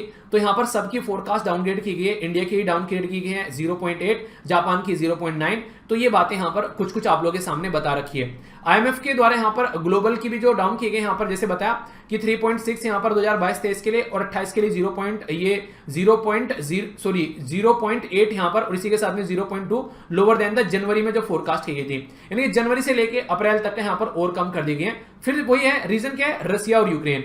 चाइना की जो ग्रोथ है वो काफी कम यहां पर आंकी जा रही है, ठीक है। रजिस्टर की जा रही थी ग्रोथ 8.1, यहां पर अभी यहां पर 4.4 बोल दिया गया 2022 के लिए, और 2023 के लिए 5.1, तो ये देखने को मिलेगा। यूएसए का भी कुछ ऐसे आप लोगों को यहां पर हाल नजर आएगा, सबकी डाउनग्रेड कर दी गई है। यहां पर अगर हम लोग बेसिक बातें करें यहां पर इंटरनेशनल मॉनेटरी फंड के बारे में, तो ये एक इंपॉर्टेंट ऑर्गेनाइजेशन आप लोगों की कवर हो जाएगी, इसके बारे में थोड़ा सा आइडिया रखेगा। डायरेक्ट क्वेश्चन अगर एग्जाम में बन जाए तो कोई कंफ्यूजन नहीं होना चाहिए। आईएमएफ जो है यहां पर ये बेसिकली इनिशिएट किया गया था 1944 में, और ब्रेटन वुड कॉन्फ्रेंस के थ्रू यहां पर ये देखने को मिला था। तो ये ब्रेटन वुड्स जो कॉन्फ्रेंस है इसके बारे में याद रखेगा। आईएमएफ और जो वर्ल्ड बैंक है वो दोनों यहीं से ही निकल कर आए हैं। जो फॉर्मेशन किया गया था 27 दिसंबर 1945 में, ये बेसिकली वॉशिंगटन डीसी जो कि यूनाइटेड स्टेट ऑफ अमेरिका की कैपिटल भी है, वहां पर इसको बनाया गया। इसकी जो मैनेजिंग डायरेक्टर है ये क्रिस्टलिना जॉर्जेवा, तो ये आप लोगों को देखने को मिलेगी, जो कि यहां पर इसकी मैनेजिंग डायरेक्टर है, जहां से डायरेक्ट क्वेश्चन आप लोगों से बन जाते हैं। तो यहां पर ये यूएन की एक स्पेशलाइज्ड एजेंसी है और 2 रिपोर्ट प्रस्तुत करती है, ये इंपॉर्टेंट है, इसके ऊपर तो स्टार लगा लेना। डायरेक्ट क्वेश्चन आप लोगों से यूपीएससी के अंदर देखने को मिल जाते हैं। ग्लोबल फाइनेंशियल स्टेबिलिटी रिपोर्ट जो है कौन प्रस्तुत करता है, तो यहां पर वर्ल्ड इकोनॉमिक आउटलुक प्रस्तुत करता है, ठीक है, सॉरी, जो आईएमएफ प्रस्तुत करता है, और वर्ल्ड इकोनॉमिक आउटलुक कौन प्रस्तुत करता है, वो भी आईएमएफ ही प्रस्तुत करता है। तो ये क्वेश्चन अगर आप लोगों से कोई पूछ ले तो कंफ्यूज आना आप लोगों को बिल्कुल भी नहीं है, ठीक है। जैसे पूछा गया यहां पर, बोला गया है ग्लोबल फाइनेंशियल स्टेबिलिटी रिपोर्ट जो है वो कौन प्रिपेयर करता है, कौन बनाता है इसको, कौन प्रिपेयर करता है। तो पहला बोला गया यहां पर बेसिकली क्या है, यूरोपियन सेंट्रल बैंक। दूसरा बोला गया आईएमएफ, इंटरनेशनल मॉनेटरी फंड। तीसरा बोला गया International Bank for Reconstruction Development. चौथा बोला गया Organisation for Economic Cooperation and Development. सही आंसर यहां पर क्या होगा, A B C F D. तो ज्यादा दिमाग लगाने की जरूरत ही नहीं है, अभी आप लोग को आंसर बताएं यहां पर दोनों रिपोर्ट के बारे में, तो आईएमएफ के द्वारा यहां पर ये प्रस्तुत किया जाता है। तो डायरेक्ट क्वेश्चन आ गया आप लोगों के सामने, तो इस तरीके से आप लोगों को देखने को मिलेगा, डायरेक्ट एग्जाम में आप लोगों से यहां पर क्वेश्चन बन जाते हैं। तो कोई भी कंफ्यूजन आप लोगों को नहीं होना चाहिए। अगर इस तरीके से कोई क्वेश्चन पूछे तो आप लोगों के माइंड में उसको लेकर क्लैरिटी होनी चाहिए, ठीक है। तो एक इस तरीके क्वेश्चन पूछा गया यूपीएससी में, और ये जो क्वेश्चन आप लोगों से पूछा गया ये यहां पर आप लोग खुद भी देखा करो पुराने क्वेश्चन पेपर यूपीएससी के, ताकि लंबे समय तक चीजें जो है वो याद रख सको। गवर्नर जो होता है ना यार, उसको एक लिंक माना जाता है सेंटर और स्टेट के बीच में, काफी इंपोर्टेंट, पर लेकिन गवर्नर कई बार ऐसी हरकतें करते हुए यहां पर पाए जाते हैं, जिसकी वजह से यहां पर इशू देखने को मिलता है। तो यहां पर गवर्नर के बारे में कुछ बेसिक इन्फॉर्मेशन आप लोगों को यहां पर जानने को मिलेगी। एक चैप्टर आप लोगों को कवर हो जाएगा पॉलिटी के अंदर, तो ये आप लोग अच्छे से सुनिएगा, कोई भी डाउट आप लोगों के माइंड में नहीं होना चाहिए, क्योंकि गवर्नर से कई बार क्वेश्चन आप लोगों के एग्जाम में पूछे गए हैं। तो इसलिए गवर्नर जो है उसको आप लोगों को, एक टॉपिक है पूरा पॉलिटी के अंदर, वो कवर हो जाएगा अच्छे से, एक एक पॉइंट माइंड में क्लियर होना चाहिए, ठीक है। यहां पर बात की जा रही है गवर्नर के बारे में। गवर्नर जो होता है वो एक इलेक्टेड हेड नहीं, बेसिकली गवर्नर जो होता है वो अपॉइंटेड हेड होता है। और यहां पर बेसिकली जीएस पेपर 2 के अंदर पूरा एक चैप्टर भी आप लोगों को देखने को मिल जाएगा, और पॉलिटी के अंदर भी जाकर आप लोग इसको आज रिवाइज कर सकते हैं, ठीक है। गवर्नर जो है यहां पर अगर बात करें तो आर्टिकल 153 से लेकर 167 तक देखने को मिलेंगे। पार्ट जो आप लोगों को यहां पर बेसिकली 6 में गवर्नर नजर आते हैं संविधान के अंदर में। तो ये कॉन्स्टिट्यूशनल जो मैटर है उनके साथ में डील करते हैं स्टेट एग्जीक्यूटिव के, ठीक है। अगर बात करें ये यहां पर बेसिकली जो अब तक JNK हुआ करता था उसमें एप्लीकेबल नहीं हुआ करता था, पर लेकिन अभी क्या हो गया है, JNK जो है वहां पर यूनियन टेरिटरी बन गया है, ठीक है। तो अब वहां पर क्या होते हैं, वहां पर लेफ्टिनेंट गवर्नर होते हैं, जिनको आप लोग LG बोलते हैं। तो कौन है प्रेजेंट टाइम पर LG, वो आप लोग जरूर बताना, ओके। आगे चलते हैं, यहां पर जो स्टेट के एग्जीक्यूटिव होते हैं तो यहाँ पर गवर्नर होते हैं सबसे टॉप पर, फिर चीफ मिनिस्टर होते हैं और काउंसिल ऑफ मिनिस्टर होती है और एडवोकेट जनरल होते हैं। जैसे आप लोगों से यहाँ पर सेंट्रल गवर्नमेंट में अटॉर्नी जनरल ऑफ इंडिया है, स्टेट गवर्नमेंट में एडवोकेट जनरल रहता है। तो ये पोस्ट पैरेलल में है, तो कंफ्यूजन आप लोगों को इसको लेकर नहीं होना चाहिए। नॉर्मली सेंटर में आप लोगों को वाइस प्रेसिडेंट देखने को मिलेंगे, पर स्टेट में वाइस गवर्नर जैसी कोई पोस्ट नहीं होती है, ठीक है। और गवर्नर जो है वो चीफ एग्जीक्यूटिव हेड होते हैं, इनकी जो भी काम किया जाएगा स्टेट गवर्नमेंट के अंदर वो गवर्नर के नाम पे किया जाएगा। तो ये काफी इंपॉर्टेंट आप लोगों का टॉपिक बन जाता है। अगर नॉमिनल एग्जीक्यूटिव हेड के बारे में बात करें तो नॉर्मली ये माना जाता है कि गवर्नर जो है वो यहाँ पर एक तरीके से एजेंट की तरीके से देता है सेंटर का, पर लेकिन ड्यूअल रोल आप लोग यहाँ पर देखने को मिलेंगे, यानी कि गवर्नर जो है यहाँ पर एग्जीक्यूटिव हेड भी है और एक कनेक्शन भी काम करता है बनाने का सेंटर और स्टेट के बीच में, ठीक है। तो यहाँ पर ये बातें देखने को मिलेगी। 7th कॉन्स्टिट्यूशन अमेंडमेंट 1956 में जब किया गया, ये काफी इंपॉर्टेंट क्वेश्चन एग्जाम में बन जाता है कई बार, कि गवर्नर जो है वो एक राज्य के दो गवर्नर, एक मतलब दो राज्य का एक गवर्नर भी आप लोग को देखने को मिल सकता है। तो ये भी यहाँ पर बेसिकली बात की गई, ठीक है। गवर्नर जो है वो ना तो डायरेक्टली इलेक्टेड होता है, ठीक है, लोगों के द्वारा, और ना ही इनडायरेक्टली, यानी कि ये अपॉइंटमेंट की जाती है प्रेसिडेंट ऑफ इंडिया के द्वारा। सुप्रीम कोर्ट के द्वारा 1979 में हालांकि बोला गया कि गवर्नर जो है भाई साहब सेंट्रल गवर्नमेंट का कोई इंप्लॉय नहीं है कि आप लोग यहाँ पर चाहो तो यहाँ पर बेसिकली बोलो कि हमारा ये लोग है इस तरीके से काम करेगा, ऐसा नहीं होना चाहिए। इंडिपेंडेंट कॉन्स्टिट्यूशनल ऑफिस होता है, तो उसको इसके हिसाब से काम कर देना चाहिए। और इसी के साथ में यहाँ पर जब बात करते हैं ड्राफ्ट किया गया जब कॉन्स्टिट्यूशन का, तो डायरेक्ट इलेक्शन के बारे में बात की गई थी गवर्नर की, हालांकि कॉन्स्टिट्यूशन असेंबली ने उसको मानने से मना कर दिया। अच्छा, मैं आप लोगों से पूछूं कि अगर गवर्नर के लिए भी यहाँ पर इलेक्शन होने चाहिए देश के अंदर में, तो आप लोग कैसा लगेगा इसके बारे में, आप लोग कैसे सजेस्ट करेंगे? क्योंकि कई जगह हैं जैसे गवर्नर के लिए इलेक्शन होते हैं, उनमें से एक काफी इंपॉर्टेंट है यहाँ पर अमेरिका का मॉडल। तो गवर्नर जो है वो डायरेक्टली लोगों के द्वारा इलेक्ट किया जाता है, हमारे देश में नहीं। क्यों? क्योंकि हम लोगों ने कनाडा का मॉडल फॉलो किया, जहां पर गवर्नर होता है बेसिकली स्टेट के अंदर में, कनाडा में स्टेट को प्रोविंस बोलते हैं। तो यहाँ पर अपॉइंटमेंट किया जाता है, यहाँ पर जैसे कि आप लोग देखते हैं गवर्नर जनरल बेसिकली यहाँ पर जब अंग्रेजों के टाइम पर, ठीक है, तो यहाँ पर ये कॉन्स्टिट्यूशन असेंबली के द्वारा वही हुआ यहाँ पर कि अपॉइंटमेंट के बेस पर हम लोगों ने इसको आगे लेकर चले। तो क्वालिफिकेशन क्या होती है यहाँ पर? सिटीजन होना चाहिए, इंडिया का भारतीय नागरिक होना चाहिए, और एज जो है वो 35 साल से या फिर उससे ऊपर होनी चाहिए। ओनली दो बेसिकली यहाँ पर लिखी हुई है क्वालिफिकेशन गवर्नर के बारे में, और दो कन्वेंशन फॉलो करते हैं। कन्वेंशन का मतलब क्या होता है कि हाँ ये चीजें भी मान लेनी चाहिए कि एक तो वो आउटसाइडर किसी पॉलिटिकल पार्टी का मेंबर ना हो जब उसको अपॉइंट किया जाए, और जो अपॉइंटमेंट है प्रेसिडेंट को यहाँ पर रिक्वायर करना है, यहाँ पर एक तरीके से चीफ मिनिस्टर के साथ में, ठीक है, कंसल्ट करना है, तो इनको वॉयलेट न करे, इस तरीके से यहाँ पर ये चीजें हैं अपॉइंटमेंट की जो की जाती है गवर्नर की। क्योंकि आगे चलकर गवर्नर जो है वो सेंटर और स्टेट के बीच में रिलेशन को मेंटेन रखने का काम करता है। गवर्नर जो है यहाँ पर एक तरीके से वो फेथफुली एग्जीक्यूट करता है अपना ऑफिस, प्रिजर्व करता है, प्रोटेक्ट करता है, डिफेंड करता है कॉन्स्टिट्यूशन को, और अपने आप को सर्विस के लिए यहाँ पर बेसिकली लोगों की एक तरीके से अपने आप को एक बनी समर्पित करके रखता है। अगर बात करें यहाँ पर तो चीफ जस्टिस ऑफ जो कंसर्न हाई कोर्ट होते हैं वो यहाँ पर इनको यहाँ पर बेसिकली ओथ दिलाते हैं गवर्नर को। ये ऐसे क्वेश्चन कई बार बन जाते हैं आप लोगों से। और जो सीनियर मोस्ट जज होते हैं हाई कोर्ट के, या फिर वो अगर यहाँ पर चीफ जस्टिस हाई कोर्ट के प्रेजेंट न हो तो 5 साल के लिए अपॉइंट किया जाता है। नॉर्मली बोला तो जाता है कि प्लेजर ऑफ प्रेसिडेंट, यानी कि प्रेसिडेंट जब तक चाहे गवर्नर रह सकता है, ठीक है, पर लेकिन यहाँ पर नॉर्मली देखा जाता है कि गवर्नर का नाम जो है प्रेसिडेंट के नाम पे है, पर लेकिन रियलिटी में सेंट्रल गवर्नमेंट काम करती है, ठीक है। यहां पर बात करें तो रेजिग्नेशन किसको देते हैं, तो ये भी एक इंपॉर्टेंट क्वेश्चन है, तो प्रेसिडेंट को रेजिग्नेशन देते हैं। सुप्रीम कोर्ट जो है यहाँ पर वो बोलता है कि प्लेजर ऑफ प्रेसिडेंट का मतलब जो है वो नॉट जस्टिफाइबल, ऐसा नहीं कि प्रेसिडेंट अपने हिसाब से काम करेंगे, क्योंकि गवर्नर जो है वो भी एक कॉन्स्टिट्यूशनल पोस्ट है, तो उस तरीके से हम लोग को लेकर चलना चाहिए। तो इसके ऊपर भी कई सारी कंट्रोवर्सीज बनती है, तो आप लोग उनको इग्नोर कर सकते हैं। आगे अगर बात की जाए यहाँ पर तो एक बिल के बारे में क्वेश्चन कई बार बनते हैं, इसको थोड़ा ध्यान से सुनिएगा, ये सबसे इंपॉर्टेंट पोर्शन है, खासकर अगर यूपीएससी की आप लोग तैयारी कर रहे हैं। स्टेट पीसीएस में या फिर आगे जो दूसरे एग्जाम की तैयारी कर रहे हैं उनमें तो यहाँ से ही पूछ लिया जाएगा कोई भी क्वेश्चन, पर लेकिन यूपीएससी में ऐसे क्वेश्चन बड़ी फ्रीक्वेंटली बनते हैं। गवर्नर को क्या पावर है जब इसके पास में कोई बिल जाता है? एक तो सबसे बड़ी पावर तो ये कि वो चाहे तो उसको एसेंट दे दे, यानी कि ठीक है बिल आ गया, पास करा दिया, साइन कर दिए, ठीक है। दूसरा है उसको विदहोल्ड कर ले सेंस के लिए, अपने पास में उसको रोक के रखे। तीसरा है उसको रिटर्न कर दे यहाँ पर बेसिकली असेंबली के पास में, पर लेकिन असेंबली के पास में अगर रिटर्न कर दिया, मनी बिल को तो नहीं कर सकता है, मनी बिल एक अलग फंडा हो जाता है, पर लेकिन असेंबली के पास में अगर रिटर्न कर दिया तो फिर असेंबली क्या करेगी, उसको फिर से अगर उसको काम करने के बाद में उसको रिटर्न कर दिया तो यहाँ पर फिर उसको उसके ऊपर साइन करने पड़ेंगे, ठीक है, गवर्नर को एसेंट देना पड़ेगा, फिर वो रोक नहीं सकता। रिजर्व कर ले बिल फॉर प्रेसिडेंट के लिए, तो प्रेसिडेंट को देने के लिए भी यहाँ पर रिजर्व कर सकता है। वो कौन सा बिल होगा? अगर कोई संविधान के अपोजिट में हो, यानी कि संविधान के हिसाब से कोई बिल ना हो, ठीक है, अपोज करे directive principle of state policy को, ठीक है, ये कंट्री के इंटरेस्ट में ना हो, ठीक है, इसी के साथ में जो डील करता है डायरेक्टली आर्टिकल 31A के तहत कॉन्स्टिट्यूशन की, जो कि यहाँ पर राइट टू प्रॉपर्टी के बारे में हम लोग बात करते हैं, ठीक है, तो उससे रिलेटेड अगर कोई यहाँ पर और लगता है कि यहाँ पर जो एक प्रेसिडेंट के पास में जाना चाहिए, तो ये पावर होती है गवर्नर के पास में। पर लेकिन इस पावर का कई बार माना जाता है कि गलत इस्तेमाल किया जाता है, किसी भी बिल को यहाँ पर बेसिकली रोक लिया जाता है, जिसके चलते कई बार स्टेट गवर्नमेंट जो है वो गुस्से में आप लोगों को नजर आती है। तो ये मुद्दा आप लोगों को देखने को मिलेगा। तो इंपॉर्टेंट है, कोई कंफ्यूजन आप लोगों को यहाँ पर इससे रिलेटेड नहीं होना चाहिए। तो करंट के साथ साथ में एक स्टैटिक चैप्टर भी आप लोगों का कवर यहाँ पर हो चुका है। थोड़ा सा जाकर पॉलिटिको आप लोग लक्ष्मीकांत को उठाकर देखना, आप लोगों को एक चैप्टर पूरा कंप्लीट मिलेगा। ठीक है, ये आज की वोकैबुलरी है जो कि आप लोग की इंग्लिश इंप्रूव करने का काम करेगी। तो आप लोग इनसे सेंटेंस फॉर्मेशन जरूर करिएगा, मुझे भी अच्छा लगता है जब आप लोग पार्टिसिपेट करते हैं। एक्सकेलेटिंग का मतलब होता है तीव्र, यानी कि एक तरीके से चीजों को इंक्रीज करना। पैक्ट यानी कि समझौता। वैरली मतलब वास्तव में, ट्रूली कोई काम करना वास्तव में। ठीक है, ट्रांजिट क्षणिक, और इसी के साथ में सैंग्विन आशावाद। और एक और छोटी सी बात यार, आज का लेक्चर थोड़ा सा लेट हो गया क्योंकि मॉर्निंग में पता नहीं क्या इशू हुआ।